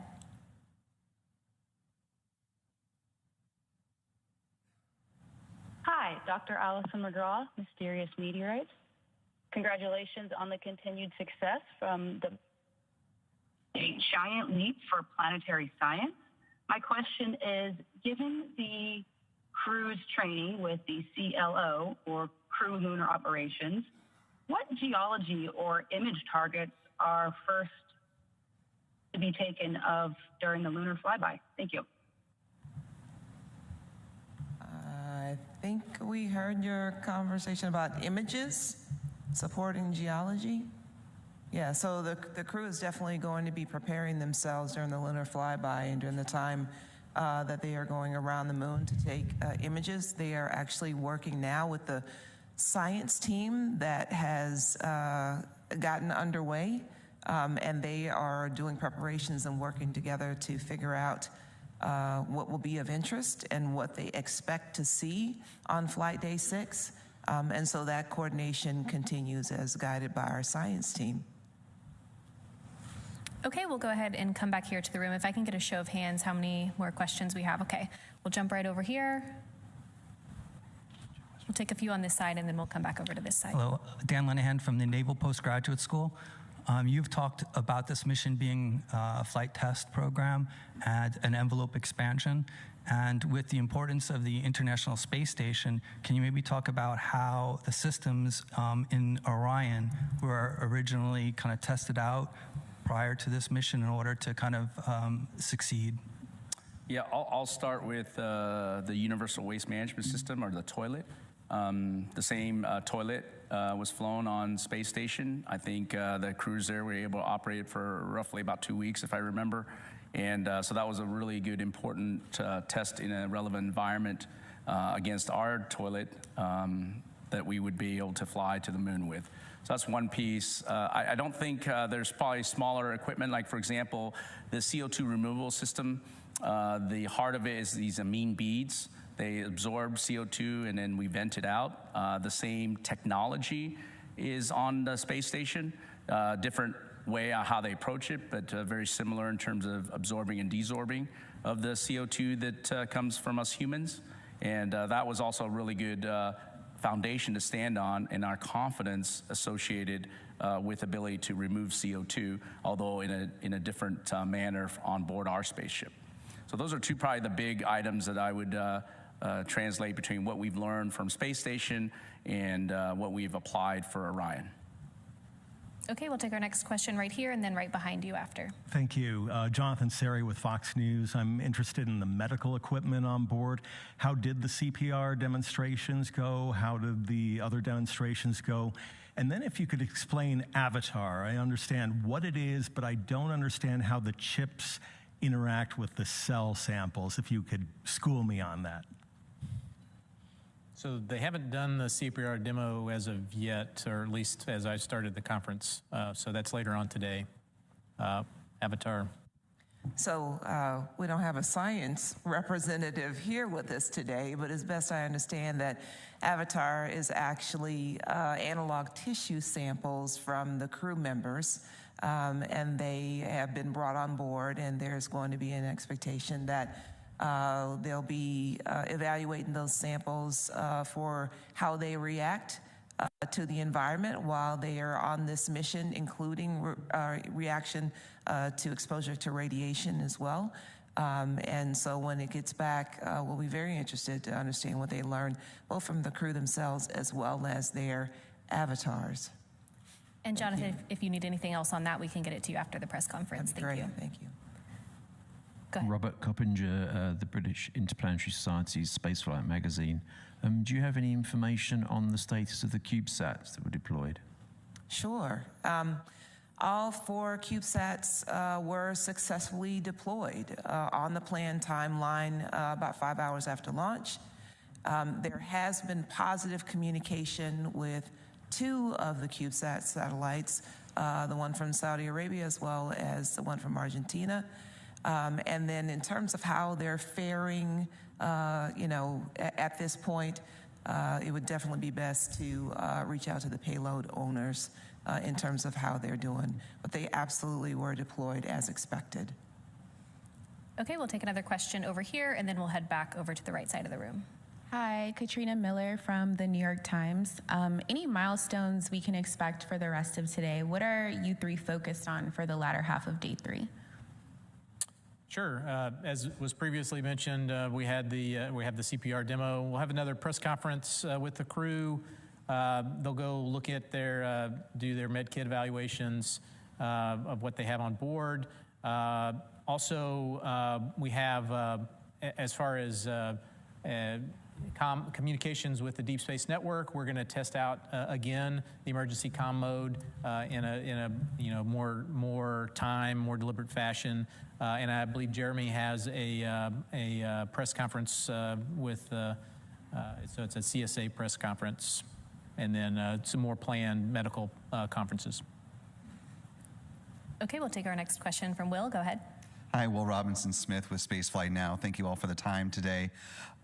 Question for Howard. It might be a little bit early to ask this, but from the performance you've been seeing in Orion so far on hardware and a software side, do you foresee any notable changes or updates to hardware or software for the Orion spacecraft that will fly Artemis 3 at this point, besides the heat shield, of course? And then the images that we've seen so far for whoever wants to take this so far have come from Reed Wiseman. Don't know if that's just happenstance or if the other crew members are getting good pictures, but will we see a variety of the photography skills in the days to come? How is that kind of being decided and divvied up at this point? Thanks.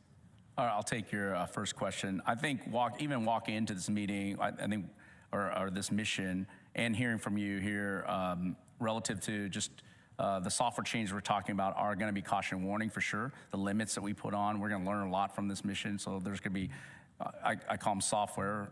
You probably don't think of them as software, but really data values for limits. So those will be changing for sure.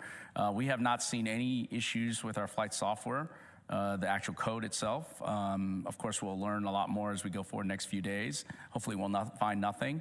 But we don't, we'll make some adjustments if we need to for Artemis 3. Our software development is still a few months ahead of us in terms of completing it. We've got a lot of the software done already. Of course, we've got a lot of software for Artemis 2.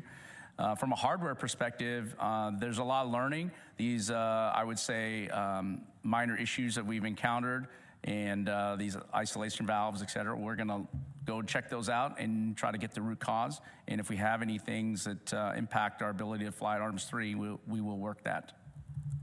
Hey, Howard, why don't you also touch on the different camera capabilities to include the mobile phone cameras, et cetera?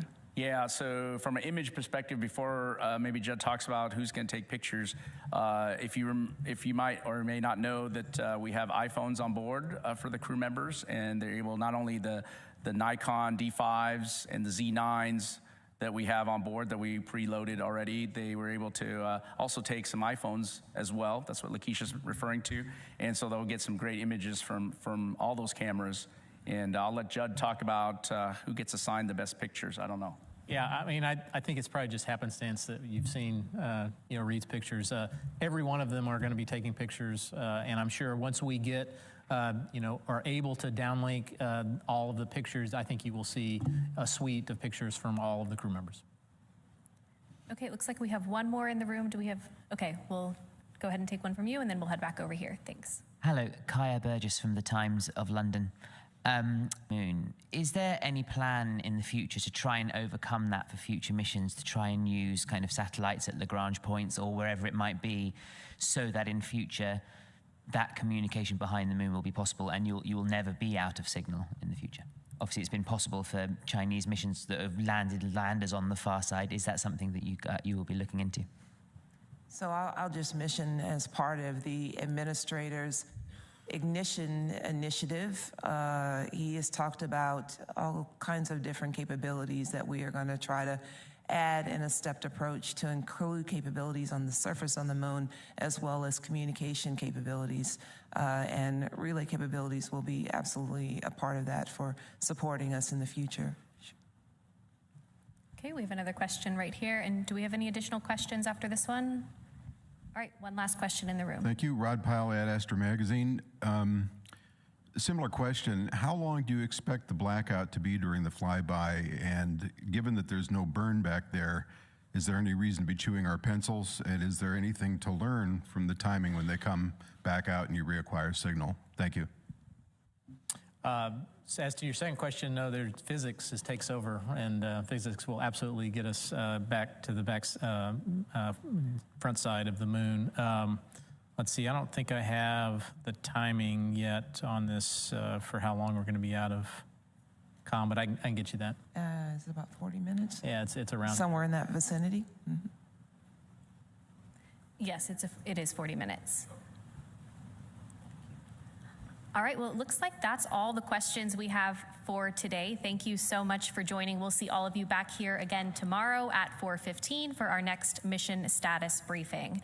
As always, you can keep up with all the latest news and events during the Artemis II mission at nasa.gov. Thanks for joining.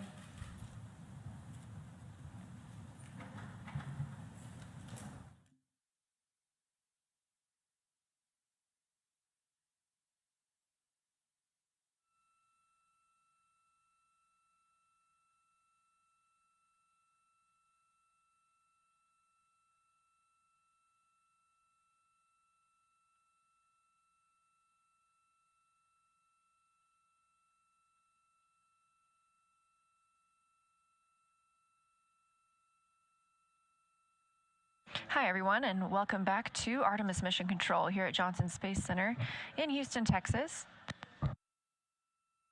This view coming to you live from one of the solar array wing cameras on the Orion spacecraft, looking at the European Service Module and the Orbital Maneuvering System engine, also known as the OMS. We are 1 day, 21 hours, and 49 minutes into the Artemis II mission, the first flight of humans aboard the Orion spacecraft.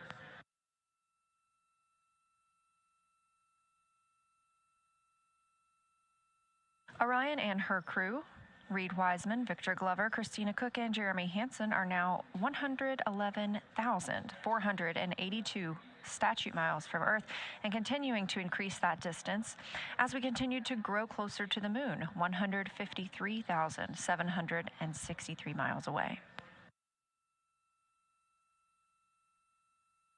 We've just wrapped up our daily press conference, during which mission management is able to answer questions from the media. We have another one of those scheduled for tomorrow afternoon at 3:30 p.m. Eastern Time. We're live here in Mission Control Houston 24/7, providing updates as the crew continues their work aboard the Orion spacecraft. One of the most major events for today was the OTC-1 burn. That was the Orbital Trajectory Correction 1 burn. That was timeline to happen at 5:49 p.m. Central Time. However, that burn has been canceled because there is no need to correct the trajectory of Orion at this time. That burn follows the translunar injection burn at 6:49 p.m. last night. The translunar injection burn took us out of high Earth orbit and sent us toward the moon. It also commits us to a splashdown on flight day 10. Because that burn was so precise, teams were able to cancel the OTC-1 burn today.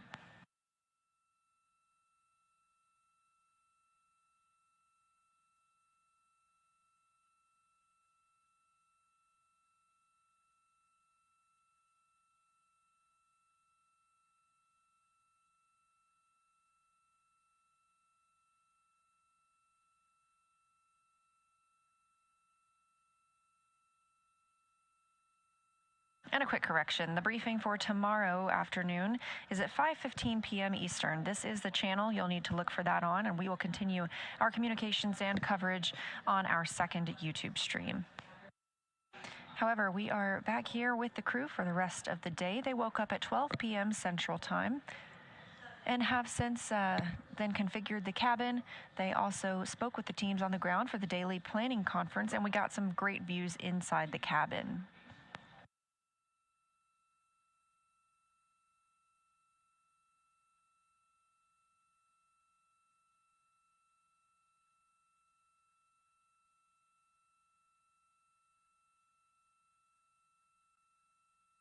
With that burn cancellation for today, the crew now has a little more free time on their schedule after having a very, very busy first two flight days with launch on April 1st and translunar injection burn on April 2nd. They do have a handful of timelined events for today, however, including filming a video of the potable water dispenser. This is how the crew accesses water during the mission. There are 4 water tanks on Orion, and they are able to fill drink bags as well as rehydrate the food that they eat while on the mission. As this is the first time we have crew living and working in Orion, the team's timelined an event for them to video themselves filling up those drink bags, filling up a rehydratable food bag to help us understand how the system is working in orbit. They will review that video once the crew has returned to Earth.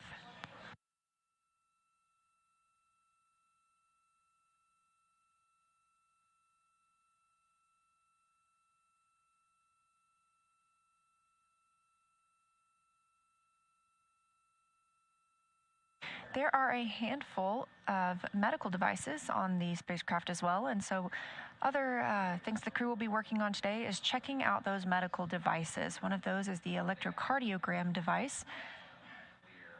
They'll be able to check that out on one of their fellow crew members. Later on in the day, they will also activate and check out other diagnostic devices of the Orion medical kit system, including the blood pressure monitor, thermometer, stethoscope, and otoscope.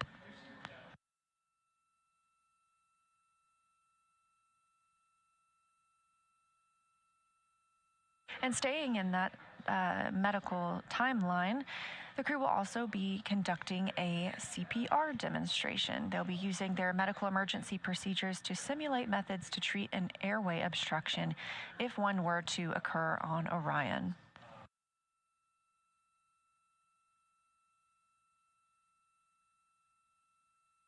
A key feature of many of these events, as mentioned with the potable water dispenser, is that these will need to be recorded. These will serve as training videos and also help teams on the ground learn how to best prepare the spacecraft for future missions.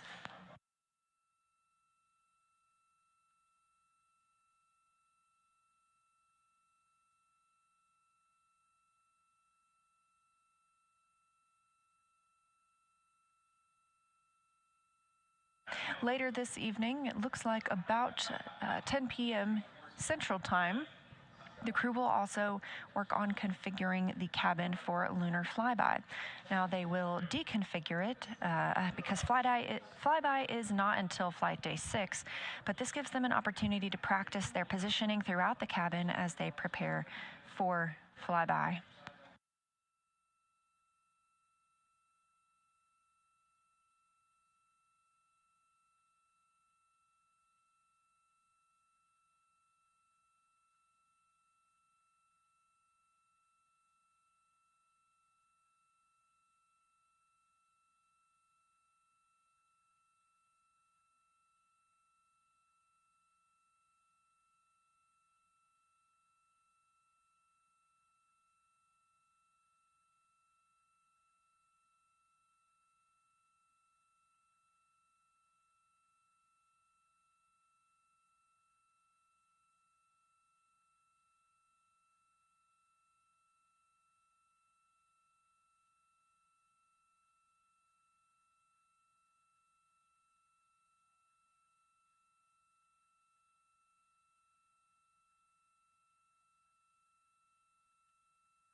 Integrity, Houston, with a status and a timeline, Delta.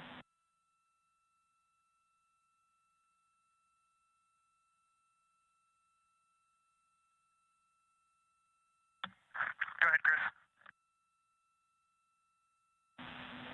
All right, we wanted to let you know that we are stepping into our burn cancellation procedure here from the ground. We have attempted to suppress any expected caution and warnings associated with that. Just want to give you a heads up. And then we'll let you know when we have a new active burn plan. The other piece is we'd like you to give us a call prior to the CPR demo. Consider that a hard scheduled activity for now so that we can position this as how copy.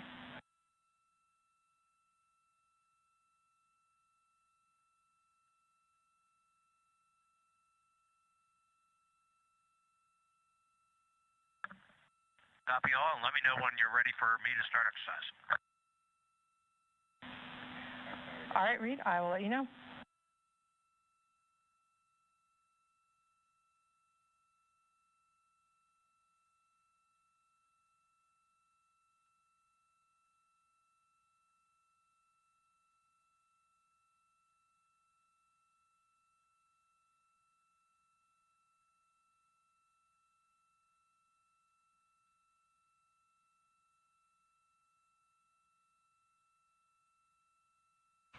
As previously mentioned, we are expecting the crew to get into the CPR demo later today.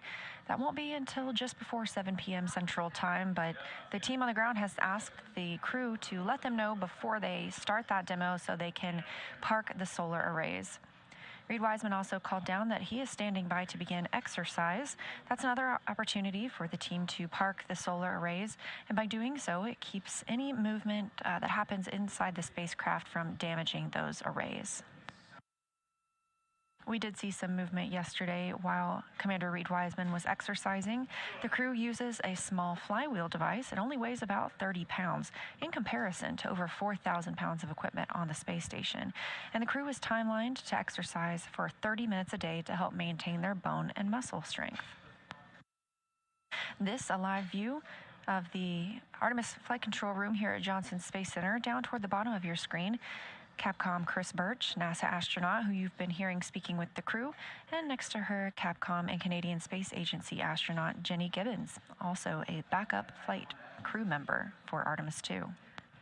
Near the top of the screen, Flight Director Jeff Radigan, and to his left, Flight Director Diana Trujillo.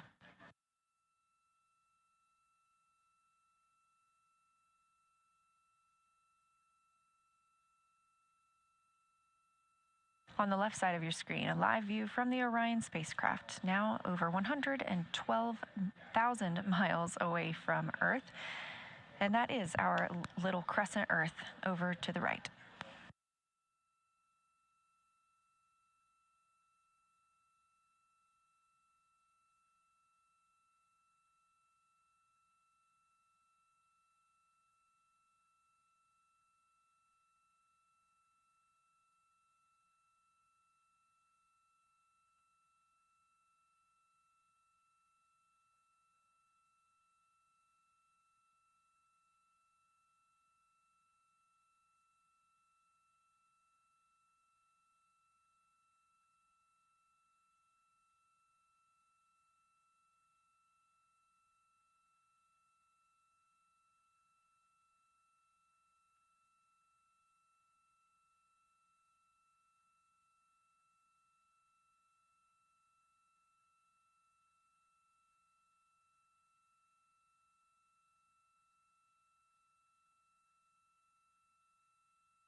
Integrity with a mag stowage follow-up for Christina.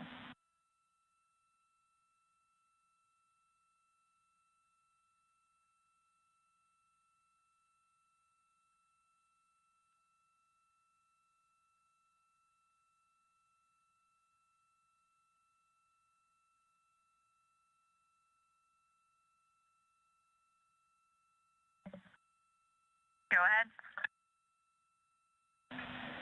Christina, in your last report, we copied 2 levels of containment for those mags, and we need 3.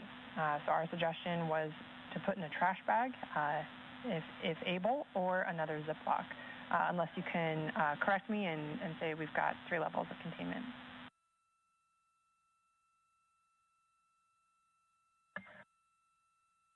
We'll go. Thank you.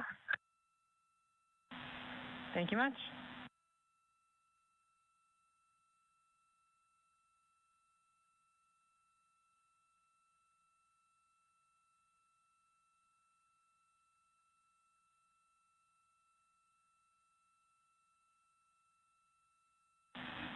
And integrity, read is go for exercise. We are configured.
Just as everything is properly and precisely tracked aboard Orion, there are procedures for everything as well. So whenever disposing waste, the crew is calling down, they need to track exactly where that is stowed and how.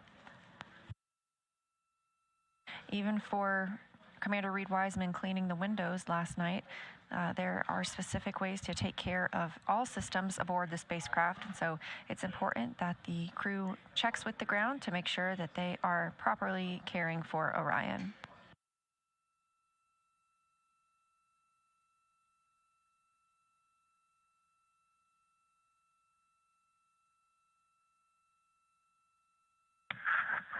Chris, I copy on exercise. I'll be starting in about 5 minutes.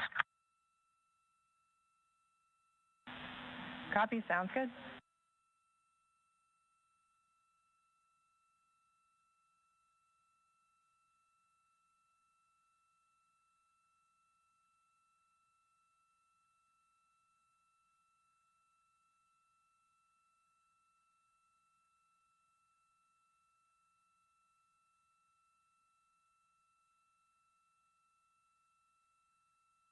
Commander Reed Wiseman calling down that he is planning to start exercise pretty soon. And yesterday we did see some motion as he was exercising.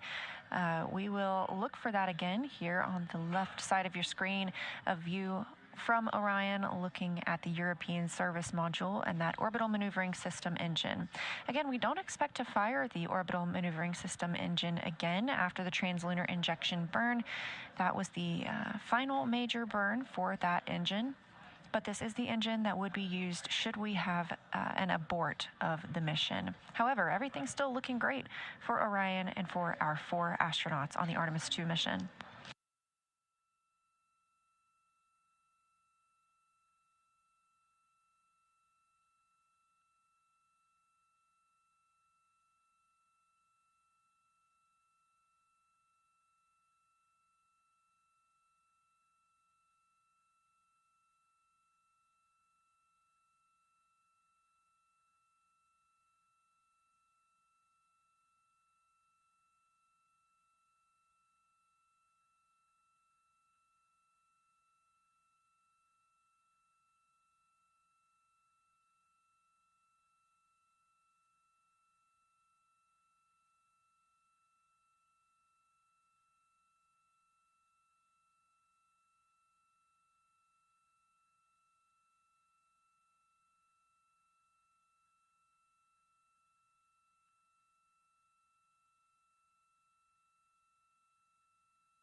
integrity regarding the enabled caution ORD guide unconverged. Unexpected from us down here, probably related to our recent burn plan uplinking. No crew action.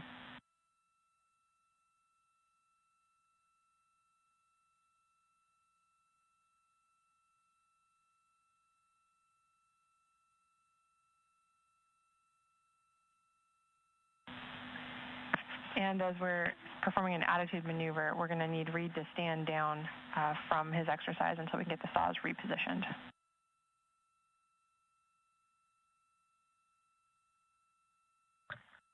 We copy standing down from exercise and copy your words about the caution as well.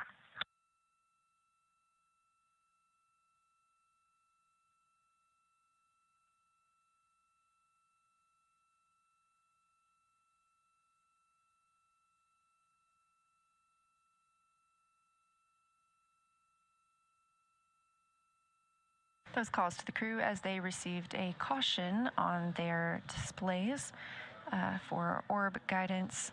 That's due to the cancellation of this orbital trajectory correction burn. No action called to the crew.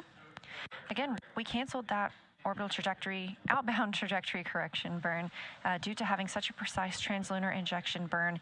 This other burn today would have only been 8 seconds long and was deemed unnecessary. As we are currently maneuvering the attitude of Orion, Commander Reed Wiseman was also asked to hold on beginning his exercise due to the need to maneuver the solar arrays as well. They will then park those solar arrays and put Orion in the proper configuration for Wiseman to begin exercise.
Mission Planning Officer here in Artemis Flight Control in Houston, Texas, reports that the crew is go for exercise as the solar arrays are now in place.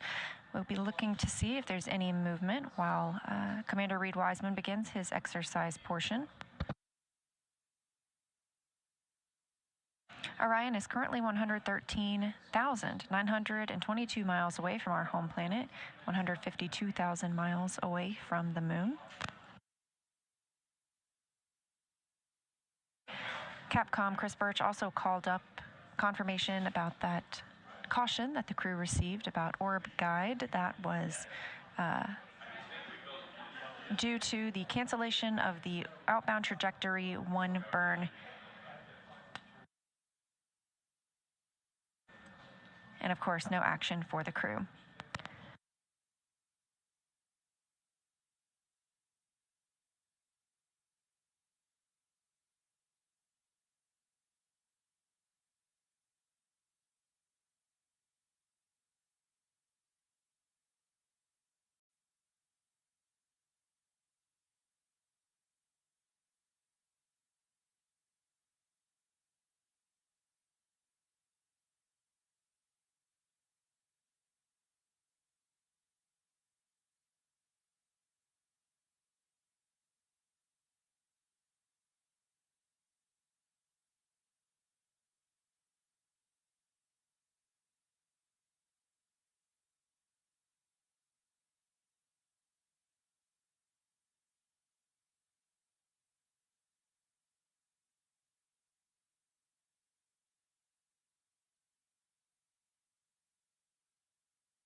Canadian Space Agency astronaut Jeremy Hansen answering Capcom Chris Birch's call to conduct an AGA reading. That's an anomaly gas analyzer reading.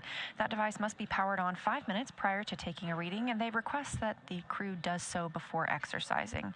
Obviously, this is the first flight of humans on this spacecraft, and therefore it's also the first flight of an ECLSS system, environmental control and life support system. By taking these readings inside the cabin, teams on the ground are able to determine how that ECLSS system is functioning and what amount of gases are inside the cabin.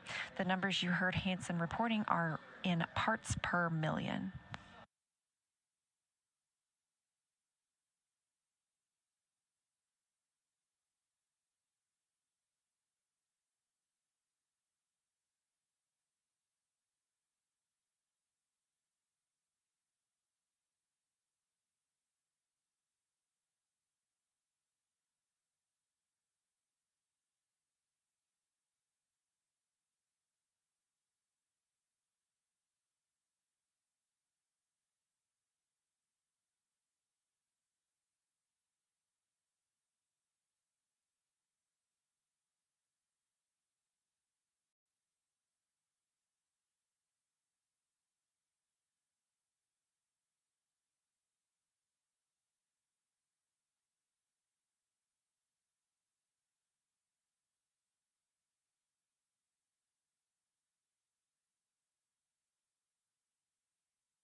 This is Artemis Mission Control. As you can see, some motion on your screen from this camera on the solar array wing looking back at Orion.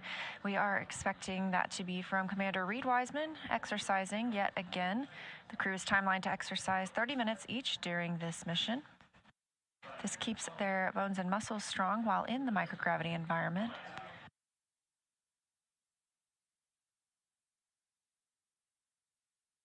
This type of motion doesn't damage the spacecraft, but the solar array wings are locked and parked to keep them from being damaged by any loads imparted from this movement.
This is Artemis Mission Control, 1 day, 22 hours, and 37 minutes into the flight of Orion and the Artemis II crew. NASA astronaut and commander of the mission, Reed Wiseman, continues to exercise on the flywheel device inside Orion. That's why you're seeing some of that motion right there. And earlier today, the team decided to cancel the outbound trajectory correction 1 burn. This was going to be a small burn to keep Orion on the path to fly around the moon. However, our translunar injection burn was so precise that this correction burn was not necessary. So the crew has a little bit of free time back on their day.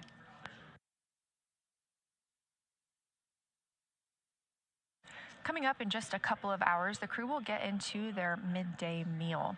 The food the astronauts eat plays a key role in maintaining their health and ensuring they can perform their mission objectives to the best of their abilities, and it's also something they enjoy sharing together. Long before launch, our teams here at Johnson Space Center start preparing, so this crew has everything they need to enjoy their meals. Let's take a look. Around the moon meal. Around the moon meal. What would you eat? Cheese? You think? Oh my gosh. That's clever. What do you think? All right, describe. My name is Christina Cook.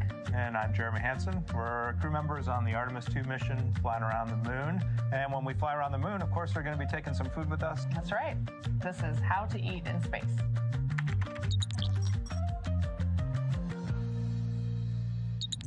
Here we are in what we call our food lab at NASA Johnson Space Center. We come in here quite often to sample space food. The neat thing about the food selection is it is so diverse. Different entrees that you wouldn't imagine can be rehydrated and actually good in space are completely fair game.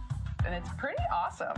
We came in for Artemis to do this. We got about halfway through the first session and we're like, we're not really sure we're going to have time on board to warm this stuff up. We talked a lot about day 1. It's a long day. It's hours before we even leave the launch pad on our way to space. And then when we get to space, we have a lot of important events that day. We just did a sim yesterday where lunch is scheduled. It's midday meal. Yeah, midday meal for all 4 of us. And so those would be great moments, I think, in our mission to have prep some food and sit down or float as a crew and just have a joint meal. For sure. I think that'd be fun. My name is Shulei Wu. I'm the food system manager for ISS and Artemis. The food lab at Johnson Space Center, that's where we make and package most of the space food, and also where we will be making all the food for the Artemis missions. Food is a big part for our crew members. They provide the nutrition, the calorie, micronutrient for crew members, but also boosting crew morale. It's very important. There is always a lot of steps, very strict steps for us to follow to making sure the food we provide are consistent and meet all the food safety, nutritional requirements, and most important, also need to taste good. The other strategy is always promote the variety because everybody's food preference can be very different. Therefore, the more variety we can have, the better to meet the needs of the astronaut group. They bring out these little tiny samples of each food, and you're like, oh my gosh, I thought we were having lunch. And then by the end, there's so many space foods, and every time you leave, you're like, I am so full. I'm so full, I'm in pain. And you just rate them like, I love this, I don't want to eat it, I'd eat it if you tell me I need it. Because what the food lab does is they take all your preferences, but they're also like good parents and they're like, you need a well-balanced diet. Exactly. They were like, no, you can't have mac and cheese every day, Christina. Sorry.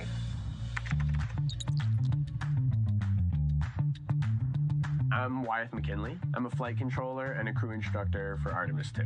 We're here at the Space Vehicle Mock-Up Facility at Johnson Space Center. We're inside the Orion mock-up where we perform crew training for the Artemis II mission.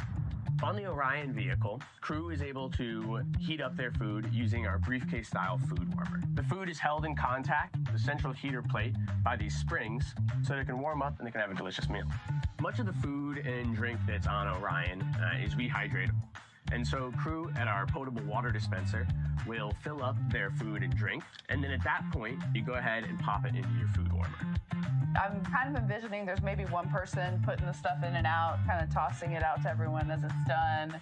Or maybe if we're not scheduled together, you're just on your own over there, popping some things in. Or maybe just in your 2 minutes of free time between things, you're kind of getting it ready so it has time to warm up. We'll see. Eating together really resonates with me. I think it's just a human thing to break bread together and to enjoy that necessary thing you have to do, the thing you should be grateful for. And so doing that as a group, as a family, has always been meaningful for me. Absolutely.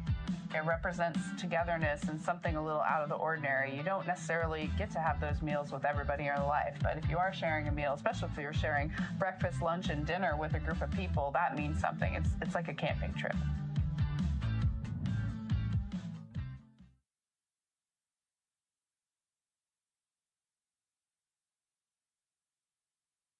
This is Artemis Mission Control, just a little inside look at some of the food flying aboard the Orion spacecraft with the crew. Today for lunch, the crew has a variety of options. Some of the things they'll be enjoying include beef stew, smoked turkey, chicken with peanut sauce, roasted turkey. They have cheese tortellini, butternut squash, cauliflower and cheese, and of course a fruit salad in there too.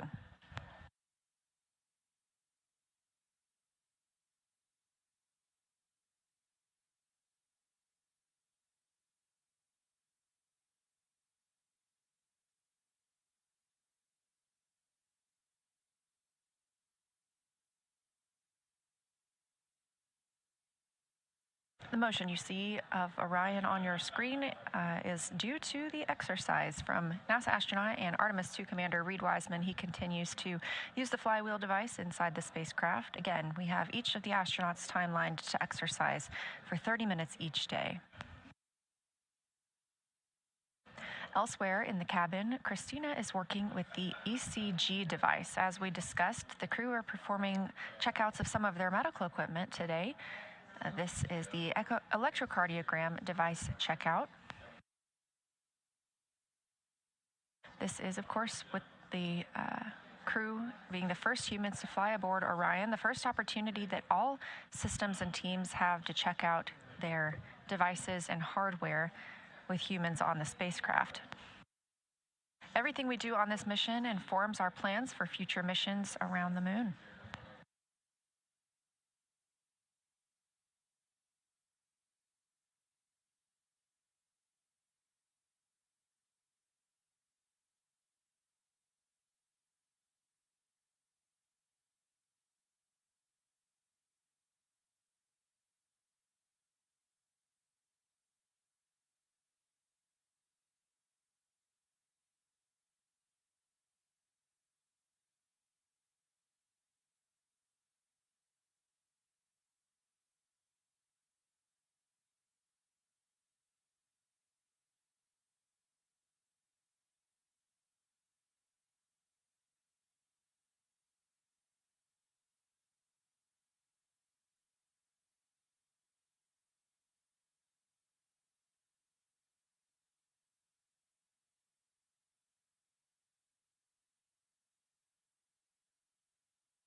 This is Artemis Mission Control.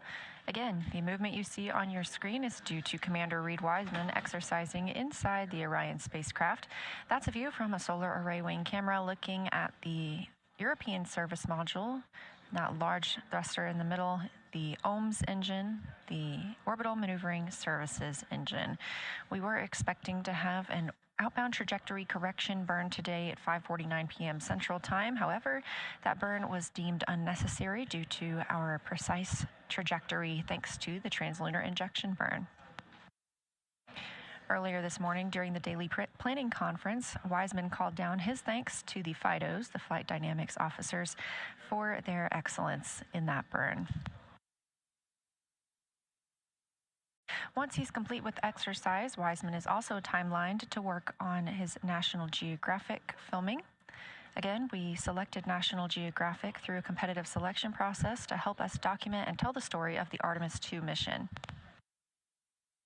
The crew members have time throughout the day scheduled to help capture those items, and a shot list provided by National Geographic with everything from exercise to family life,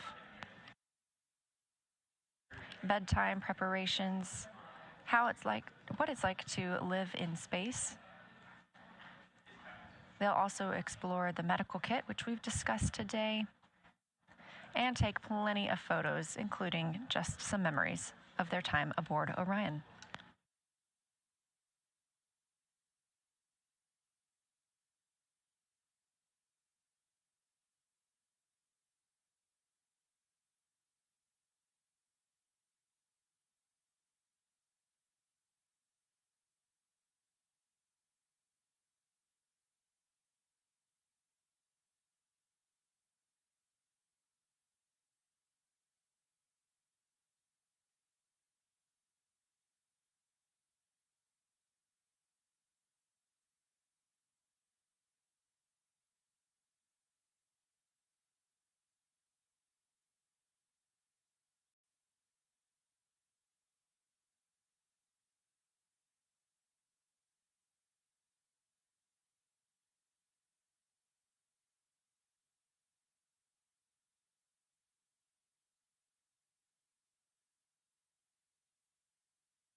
This is a live view of the Orion spacecraft, and we were seeing some motion due to Commander Reed Wiseman exercising on the spacecraft.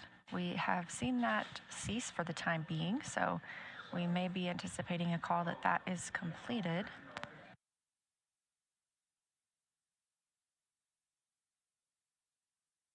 Here in Mission Control Houston, the Orbit 1 team is on console monitoring all systems aboard Orion.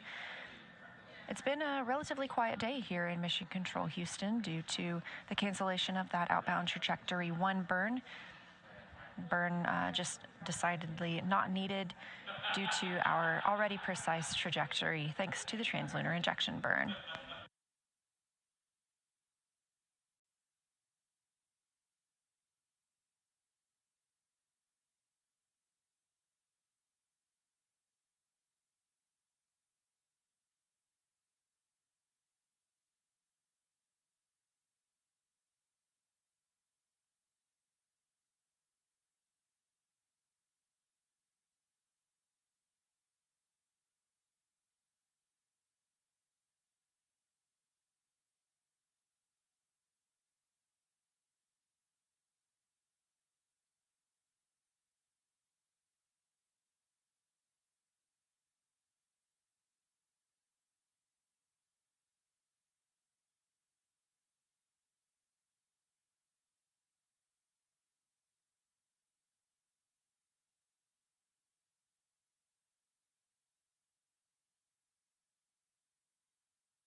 That call from NASA astronaut and mission specialist for the Artemis II mission, Christina Cook. She is conducting a checkout of the ECG device. That is an electrocardiogram device that is aboard Orion that requires her to use an app on the medical tablet. She's running through some troubleshooting with teams here on the ground, but this does call for the crew to take an ECG reading as they test out all of the systems and the tools they have on this flight.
As we continue to monitor the Artemis II mission, now mission elapsed time of 1 day, 23 hours, 8 minutes. The Orion spacecraft is now 116,700 miles away from Earth. This mission is built by people and companies in all 50 states and with international partners. So with Artemis II flying, this is a testament to everyone's hard work and dedication. Let's learn a little bit more about them. What we're doing here is a collaborative effort of hundreds of thousands of people. This is about the parts, the hardware, the software, the services, all coming together to make that mission possible. My dream for this space program is that we would not just push the boundaries, but that we push them together. And liftoff of Artemis 1. We rise together, back to the moon and beyond. It takes a team to do great things. And Artemis has an incredible team. We have international partners. We have commercial partners and industry partners. It takes unity to accomplish great things, and that's what this mission's all about. We're not sending our money to the moon and lighting it on fire. We're putting that money right back into the economy in ways that benefit everybody. So every dollar that comes out of the Treasury that goes to support this mission goes back into the Treasury 3 times. What is very important to me is that we do it the right way, and that we do it with our values, that our industries grow, that our communities grow, that our families are healthy and safe and have amazing things to work on. Then we're going to build machines to go even further onto Mars. That is our generation, the Artemis generation, that defines the starting point of our exploration future. I just want to say thank you to all of the hands that have touched a part of this program and the hearts that have moved everyone to this goal, because we're going to the moon and we're going beyond. One team. One team. One team. One dream.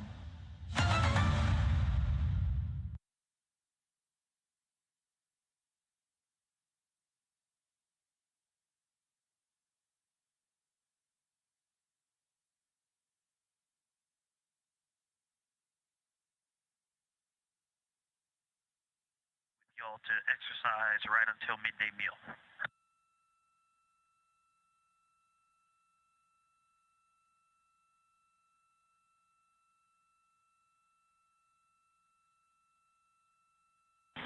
My apologies, Victor. We're checking.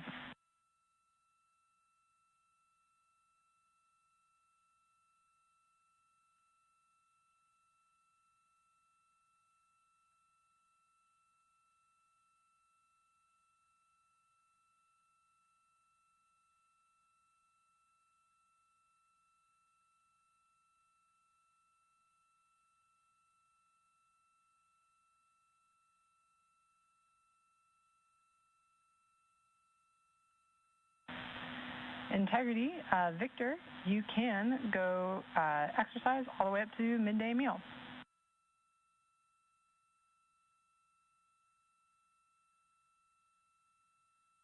Copy, I'm getting started. Thank you. No problem.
This is Mission Control Houston, specifically the Artemis Flight Control Room.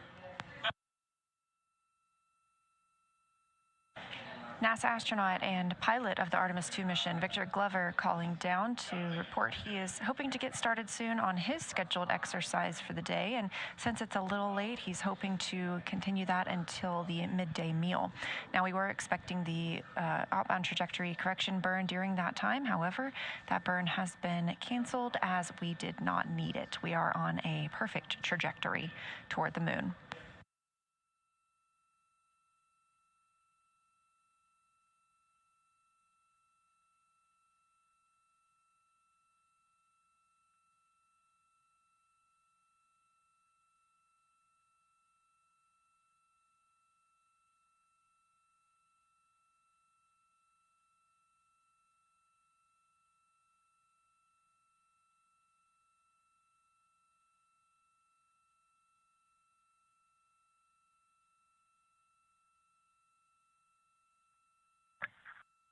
Houston, integrity on 1 for HHP. We're with you.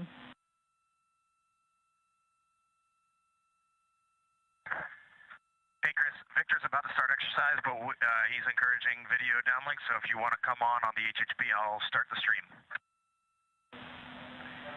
Thanks, Reed. We would absolutely love that, and thanks, Victor, for his willingness to let that happen. Reed, I do have an additional comment for you and the rest of the crew about a possible opportunistic photography and science opportunity over your midday meal. There's a period where we're going to have Earth viewing followed by moon viewing. You can reference the Orion attitude band in Optimus. It's kind of right in the center of your midday meal. And if you'd like to do any photography, we're recommending deploying and using the camera shroud over window 2 to reduce glare.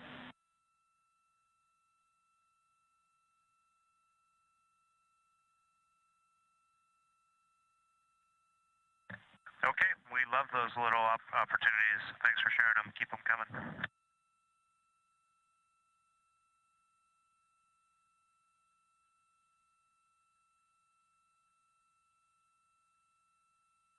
Commander Reed Wiseman calling down to the ground. That is Capcom Chris Birch in the center of your screen responding to him. Capcom stands for Capsule Communicator, the one person communicating with the crew. Wiseman reporting that they expect to be able to turn on the camera inside the cabin soon, so we look forward to gaining those views of the crew. And Birch sharing Houston integrity for ECG. Go ahead, Christina. How's the troubleshooting going? Hey, Chris. We are connected and charging on the little tablet. However, no joy getting a signal on myself nor Jeremy. Two things I can think of to try. One would be to let it continue to charge. It did just reach 20%. I checked and it does not seem to be in any battery saver mode. In fact, it says battery saver unavailable. I also checked the Bluetooth devices. The ECG is showing up as a device. However, it is giving me the option to connect in the Bluetooth area, and nothing happens when I do it. It does seem to be finding the device when I'm in the app. So the other thought I could try would be to forget and reconnect the device.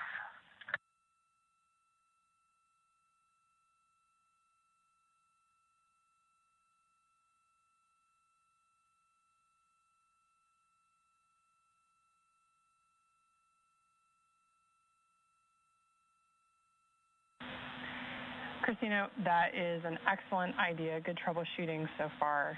Yes, we definitely want you to try the forget the device and then try and reconnect.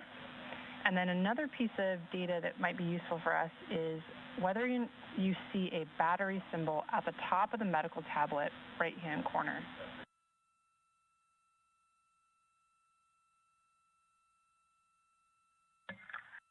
Do you mean within the app or just in the screens of the tablet? Good clarification, within the app.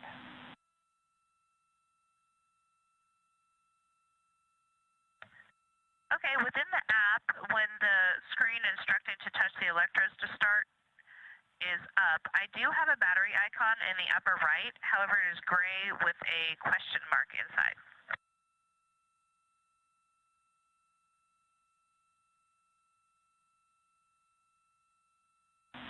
Okay, Christina, thanks. Yeah, that just gives us that confirmation that it's not connected to the ECG.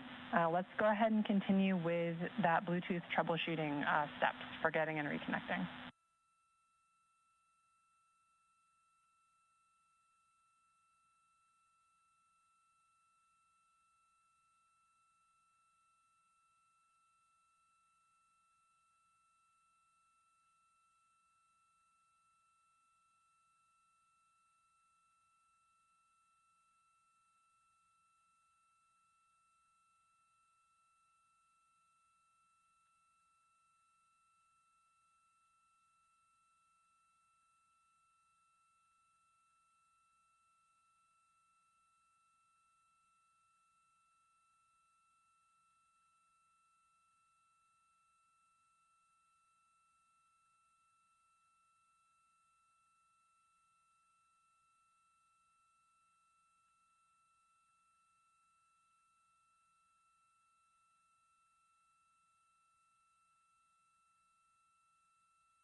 You're getting a live view inside the Orion spacecraft during some general daily activities that the crew is conducting. You heard communications with Christina Hansen, Christina Cook calling down to Chris Birch here, our Capcom in Mission Control Houston. She continues to troubleshoot the ECG device that they are testing out. In the foreground, in the blue shirt, Commander Reed Wiseman, and next to him in the black shirt, Canadian Space Agency astronaut and mission specialist Jeremy Hansen. In the background, you're getting a look at NASA astronaut Victor Glover, pilot for the Artemis II mission, preparing to exercise. And what he is using is the flywheel device. We've discussed this a few times. This is Houston, integrity for ECG. No joy seeing the device in the list of available devices when I attempt to repair it after doing the Bluetooth forget.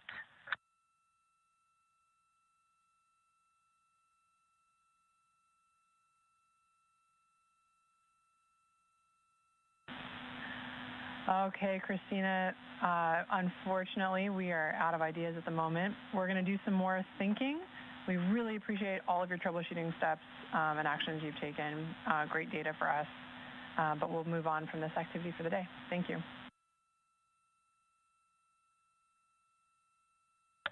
Copy all. I will keep the medical tablet charging and restow everything. Thanks for the help. Copy all.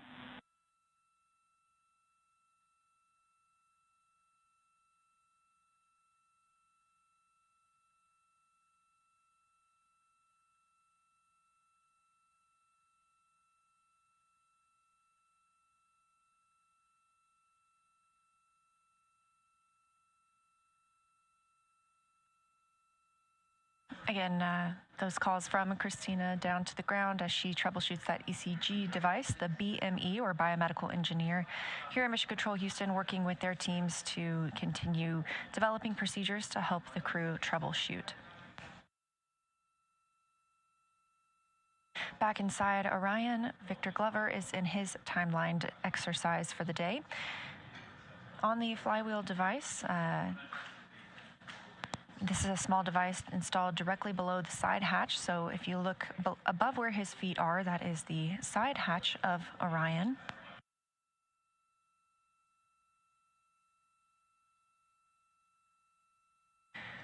The flywheel is a cable-based device, so you can use it for either aerobic exercises like rowing or resistance workouts like squats and deadlifts. And today, Glover is timelined to do resistive workouts. It can max out at 400 pounds of resistance.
This view really gives a great look inside Orion and at the size and space available. Again, you're looking at 330 cubic feet habitable volume, so about the size of 2 minivans inside.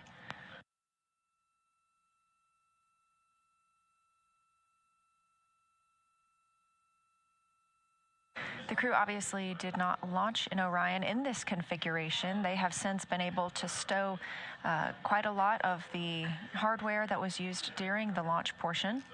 That gives them more space to move about the cabin.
As pilot Victor Glover continues exercising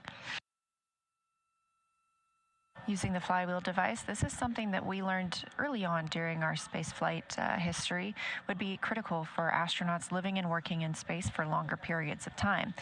On the International Space Station, astronauts are timelined to work out for approximately 2 hours a day to help maintain their bone and muscle health. On Orion, they're timelined to exercise for 30 minutes a day.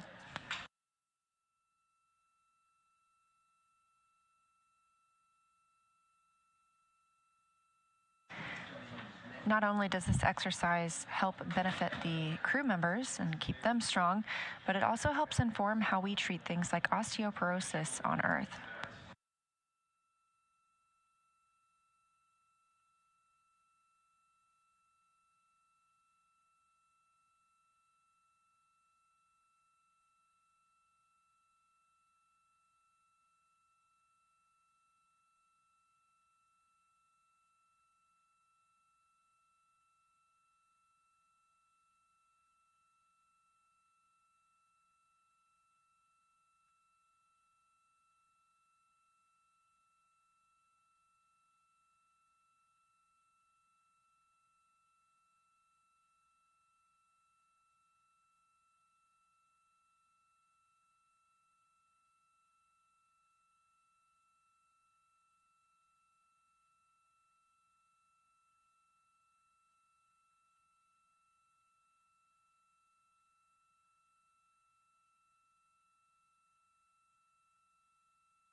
This is Artemis Mission Control, the spacecraft traveling 3,400 miles per hour, now over 118,000 miles away from Earth and 148,000 miles away from the Moon. You can track those stats for yourself anytime at nasa.gov/trackartemis. We also got some beautiful images from the crew this morning. Their first look back at Earth after the translunar injection burn. You can also see those images as well as the ones we intend to release as they come down on NASA's social media accounts at NASA and at NASA Artemis.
In this live view from inside the Orion capsule, you can see Canadian Space Agency astronaut Jeremy Hansen there in the black t-shirt.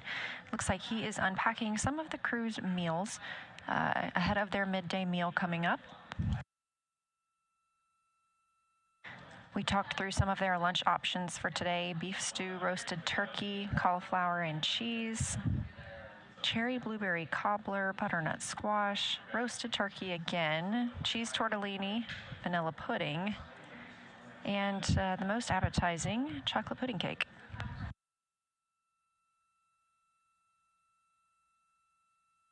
And if you're a sauce fan like me, you'll like to know there is maple syrup, chocolate spread, peanut butter, hot sauce, spicy mustard, strawberry jam, honey, cinnamon, and almond butter, all flying around the moon as well.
If you look closely at Canadian space astronaut Jeremy Hansen, it appears that he is wearing two watches, but one of those is Archer. Artemis 2 astronauts wear wristband devices that continuously monitor their movement and their sleep throughout the mission. This data is going to be used for real-time health monitoring and safety assessments. And what they've completed pre-flight and will complete in post-flight evaluations help us get deeper insights into their cognition and behavior, their teamwork, of course, and their sleep quality in the deep space environment and inside Orion. Archer stands for Artemis Research for Crew Health and Readiness. And everything we learned from this test flight helps us prepare for future mission planning and crew support systems.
Use and integrity exercise complete. Thank you.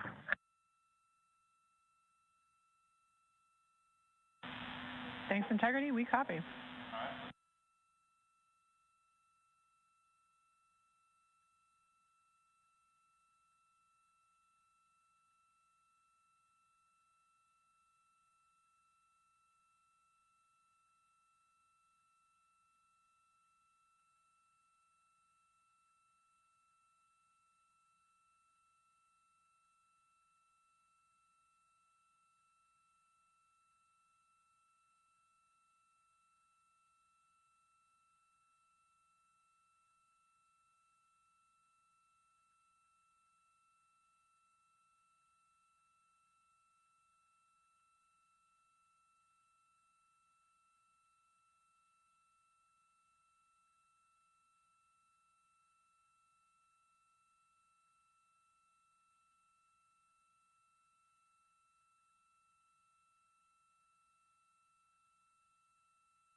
As you heard the call from pilot Victor Glover, he has completed exercise and was very kind enough to give us a view inside the cabin while he was exercising. We previously have seen the views from outside the cabin while the crew is exercising and how that imparts movement on the spacecraft. Now the crew is getting into their midday meal. Again, we were expecting to have a burn in 10 minutes, so if you are tuned in and looking for the outbound trajectory correction burn, that has been canceled for today. It was deemed unnecessary because our targeting was so accurate for the translunar injection burn. Again, that translunar injection burn came last night at 6:49 p.m. Central Time, 5 minutes and 50 seconds, using the Orbital Maneuvering Systems engine on the Orion spacecraft. And when you hear the crew call down and discuss their PCDs, that portable computing device, it's exactly what you see Hansen and Glover using right now, those tablets that allow them to track what they've been up to in the spacecraft, monitor their timelines, and communicate through email.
Houston Integrity AGA readings when ready. All right, we'll take them. CO2 1.0. O2 20.1. Temperature 75.7. Cabin pressure 14.2 psi.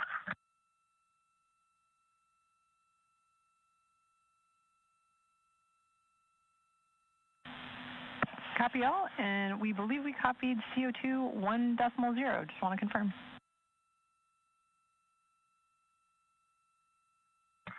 One decimal zero. 1.0, that's correct.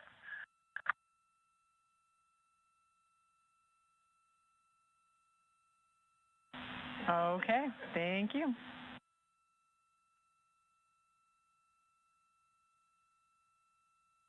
You're welcome. And a question, do you guys always want these called down, or is a crew note enough? And our preference is call down. Just helps us keep in sync with you guys real time.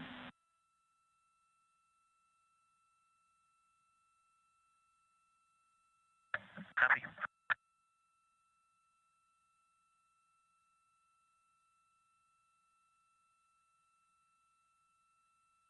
With the completion of this block of exercise for today, Glover calling down readings from the AGA, the Anomaly Gas Analyzer. Those readings are requested before and after exercise, so they leave the device on throughout the time period that they are using that flywheel device. This helps teams on the ground monitor what the levels in the cabin are for the various molecules that Glover called out, and those are reported in parts per million.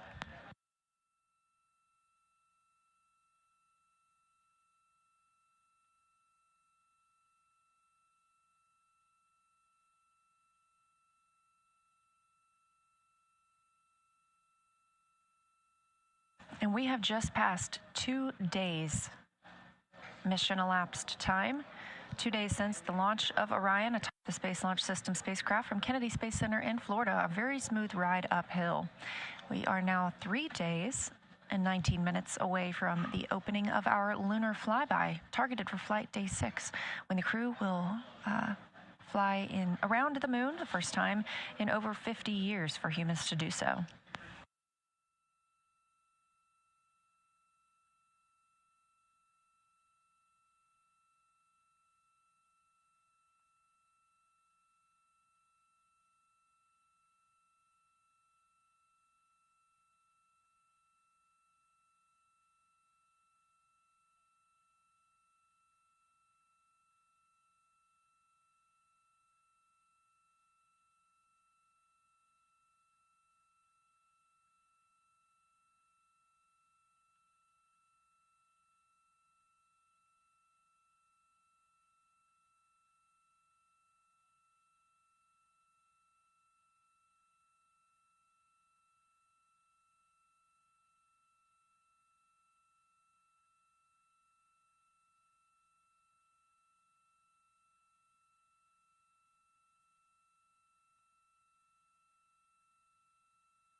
This is Artemis Mission Control, 2 days and 14 minutes mission elapsed time for the first flight of humans aboard Orion. And I am joined here by Paul Boehm, Orion Crew Support and Thermal Systems Manager. Thank you for joining us, Paul. Oh, thank you very much for having me, Leah. Appreciate it. Yeah, absolutely. Well, tell us a little bit about your role. You just came from the Orion Mission Evaluation Room, is that right? Yeah, actually, I just did. I was just checking our systems to see how things were going, and I am really pleased. So my role is I manage the hardware related to crew and all the crew systems on the vehicle, the ECLA system, the thermal systems, the suits, the flight crew equipment that are on the vehicle. And so been doing that for almost 14 years now. Wow, that's impressive. And when we're talking about the ECLA system, that stands for Environmental Control and Life Support System. So what all makes up ECLIS? ECLIS, yes. The biggest thing everybody thinks about for ECLIS is the life support system, the pressurization system, the air revitalization system that we have, and then the other parts of it that are also part of it is the thermal aspect of it, where we're cooling the air to be able to keep the crew temperature down exactly where they want it to be comfortable in the cabin, and so that is also part of our system as well. Yeah, we heard them make some calls a couple days ago about being a little chilly, and your team is the one that works on making sure they're comfortable? Yes, we've been working that the last couple days, trying some adjustments. It's one of the things I will stress with the new vehicle. We are learning every single day that we're flying this vehicle right now, especially with the crew in it. We flew Artemis 1, we learned some things about the systems there, but now we have the crew involved, which adds a whole new dynamic to the vehicle, and that is what is really what we're looking at today, and learning how to interact with the crew and adjust things as we need to make the crew comfortable. Yeah, that's fantastic. And you also work with the food systems a little bit as well. So they're actually getting ready for a midday meal. We've been fortunate enough to have in-cabin views for some of today, and we saw them getting out some of their food. So can you tell us about the food warmer? Yeah, the food system is, the crew is, a lot of the food that we use is very similar to what they fly on ISS. It's the rehydratable food. What we use on Orion, we have what we call a food warmer. It's about a little suitcase-sized device, and our biggest challenge is mass and volume on Orion going to the moon. And so we had to reduce the size of a galley. We would love to fly a galley, but we just can't because of the mass and volume challenge. So we have a suitcase that basically the crew inserts their food into the suitcase. It's a warming plate and heats it up to about 155 degrees. Oh my goodness, that's much warmer than I expected you to say. That's really impressive. It's what they use for doing the hot drinks, warming up the food that needs to be warmed up so that it tastes better when it's warmer.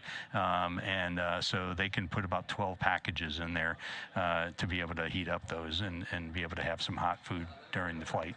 I'm impressed. I used to be a taste tester here, and so I always enjoyed trying the food. I found it to be really good, and so it is amazing what they can do. Yes, it really is. So tell us more about the ECLIS system and how it's performed so far now, 3 days in. Yeah, I'll be honest, I am extremely excited how it's performing right now, because it is actually better than our predictions, which is really great. The carbon dioxide removal system that we are flying for the first time on a human spacecraft, relying on it, this particular system has been outperforming what we thought it was going to do. It's been awesome. So really low levels, and the crew's so far been pretty complimentary of it. That's incredible news. So you were talking a little bit about, the temperature and how this is the first flight with crew, and so everything you're doing is learning. So what is your team hoping to learn on this mission? So the biggest thing we're doing, number one right now, as I mentioned earlier, was because it is a flight test and it's the first time we're doing it, we're learning how to tweak things, we have heaters and we have the systems like the CO2 system I mentioned earlier. We're learning how to balance all those things as we work with the crew, because each crew member is different metabolically. We have different met rates that the crews have as they're doing different exercises, like you saw them exercising earlier today. Versus when you're doing a meal, you're pretty calm, and therefore you have a very low metabolic rate. So those variables really change how we interact with the crew, with our system. And so that's really what we're learning today, is how our system interacts with the human. We need a few minutes. We'll call you when it's a good time. Copy, sounds good. We'll wait for your call. That call from the crew about performing a wastewater dump, we actually had great views earlier from inside the cabin while they did so. It was fascinating. Talking about, preparing for the future, but we've also had similar hardware on the space station for the past 25 years. So what are some differences in the hardware that we have now on Orion and versus what, we have on the International Space Station? Yeah, our biggest difference between Orion, because we are a deep space vehicle, you have that very long return, and there's no coming back until when you do that translunar injection burn that we did yesterday. And so it's going to be many days before we can actually get back. So when we designed Orion, we really looked at the ecosystem to try to figure out how can we make it simpler. And then some of the systems that we have, as I mentioned, the CO2 removal system that we have, we needed a regenerable system such that you weren't flying consumables that you had to use up every day and replace. That's a lot of things. I think I calculated one time, it's about 143 basketballs worth of lithium hydroxide canisters we would need to do a 21-day mission with Orion versus our current system, which takes about 16 basketballs to be able to go do that. And so it's a regenerable system. It essentially removes the carbon dioxide from the cabin air, dumps it overboard, and those items are recyclable every time you expose them to vacuum. They regenerate, and now you can expose it back to the cabin air again and remove more CO2. So it's those regenerable type of systems. We flew some test examples of this on ISS to see how that went, but this is the first time we're actually flying with this type of system on a human spacecraft and completely relying on it. Wow, amazing. And we've also heard some calls about the anomaly gas analyzer and taking those readings and the calls down from the crew about what they have gas-wise in the cabin. So how does your team take that data and interpret it? So the biggest thing we have is certain limits on CO2 levels that we try to maintain without getting too specific, but I will. It's 4 millimeters of mercury is the level that we rely on. And basically we use those AGA measurements to basically bounce against that level that we're at. And so I believe, if I remember correctly, it's about 0.4 millimeters here on the ground that we're normally breathing. And so we try to stay as low as possible with carbon dioxide in the cabin. So, and the readings that we're seeing right now are actually kind of phenomenal for a human spacecraft. So it's great. Wow, that is great. Well, congratulations to you and your team on a great mission so far, and we will be keeping an eye on everything as we move forward. But Paul, thank you again for joining us here. Oh, thank you very much for having me. It's been a great flight so far.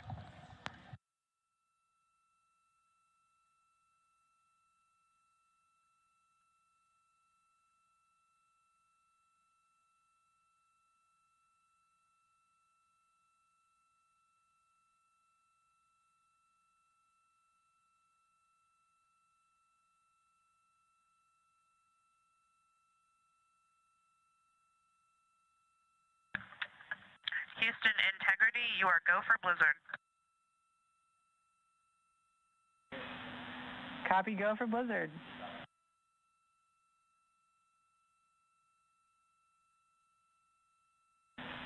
Christina, while I've got you and the crew, I have some information regarding a replan for the afternoon. Shouldn't require too much back and forth, but let me know. First is, we don't have any other vehicle statuses from what we've already told you. So unless you guys have questions for us, we were going to go ahead and cancel the Flight Director Crew Conference. That's in 10 minutes. We also are going to do a little bit of a replan with you guys managing the afternoon post-midday meal, basically after the PAO event. We'd like to give you a bit more time for exercise and sliding back that S-band SAT mode DFTO a little bit. And then exercise after that. This means that you'll have to manage some of that pre-lunar flyby, cabin config, and other activities just amongst yourselves. But this should allow us to get in all exercise and have enough time post-PAO event for that S-band SAT mode DFTO. The DSN EMERCOM DFTO needs to stay where it is because there's some vehicle maneuvers that have to happen with that.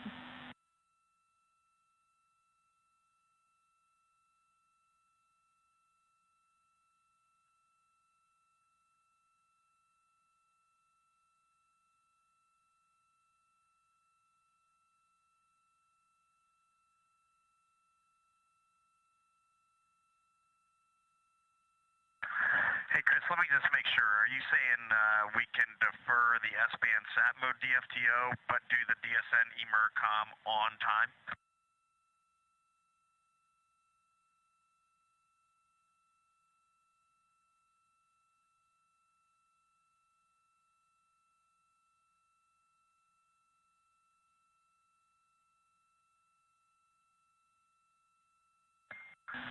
And Chris, if it helps you, Victor and I have both exercised, so he is more than happy to do the S-band sat mode DFTO on time.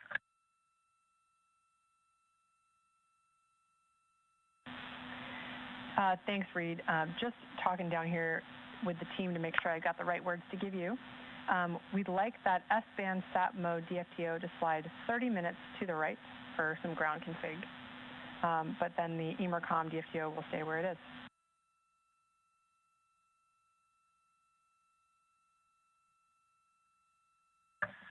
Okay, that sounds good. Ike will be ready 30 late for S-band sat mode, but if you could also please give us a heads up when your commanding is done and you're ready for that activity, that would help us out. Absolutely, Wilco. The other thing we want to remind you is that in your midday meal, we have about a 1-hour forward DSN LOS, but for most of that, we've got return. And kind of in the middle of your midday meal period, you'll notice there's, like I mentioned, this good Earth and Moon viewing positions. It's also roughly when you're going to pass close to the halfway point between the Earth and the Moon, and you can reference your altitude on the PFD for that midway point. Yeah, crazy that we're seeing 105,205 miles, and it's still going up pretty quick. Thanks for all that, Chris. Great. Thank you guys so much. Enjoy your lunch.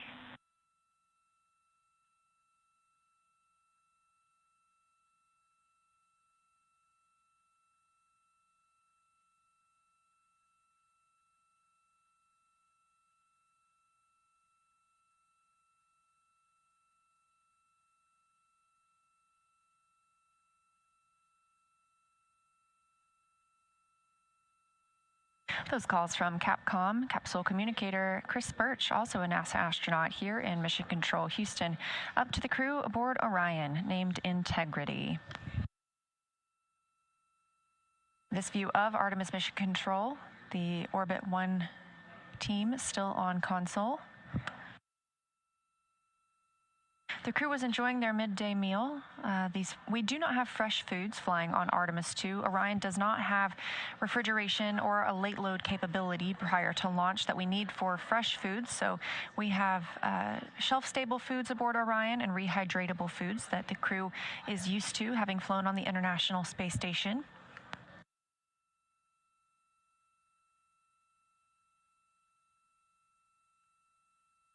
As we saw in the earlier video, the Artemis 2 crew had direct input into the food that they have available during the flight. They were able to sample and rate all of the foods on the menu, and their preferences were balanced with the nutritional requirements needed and what Orion can accommodate.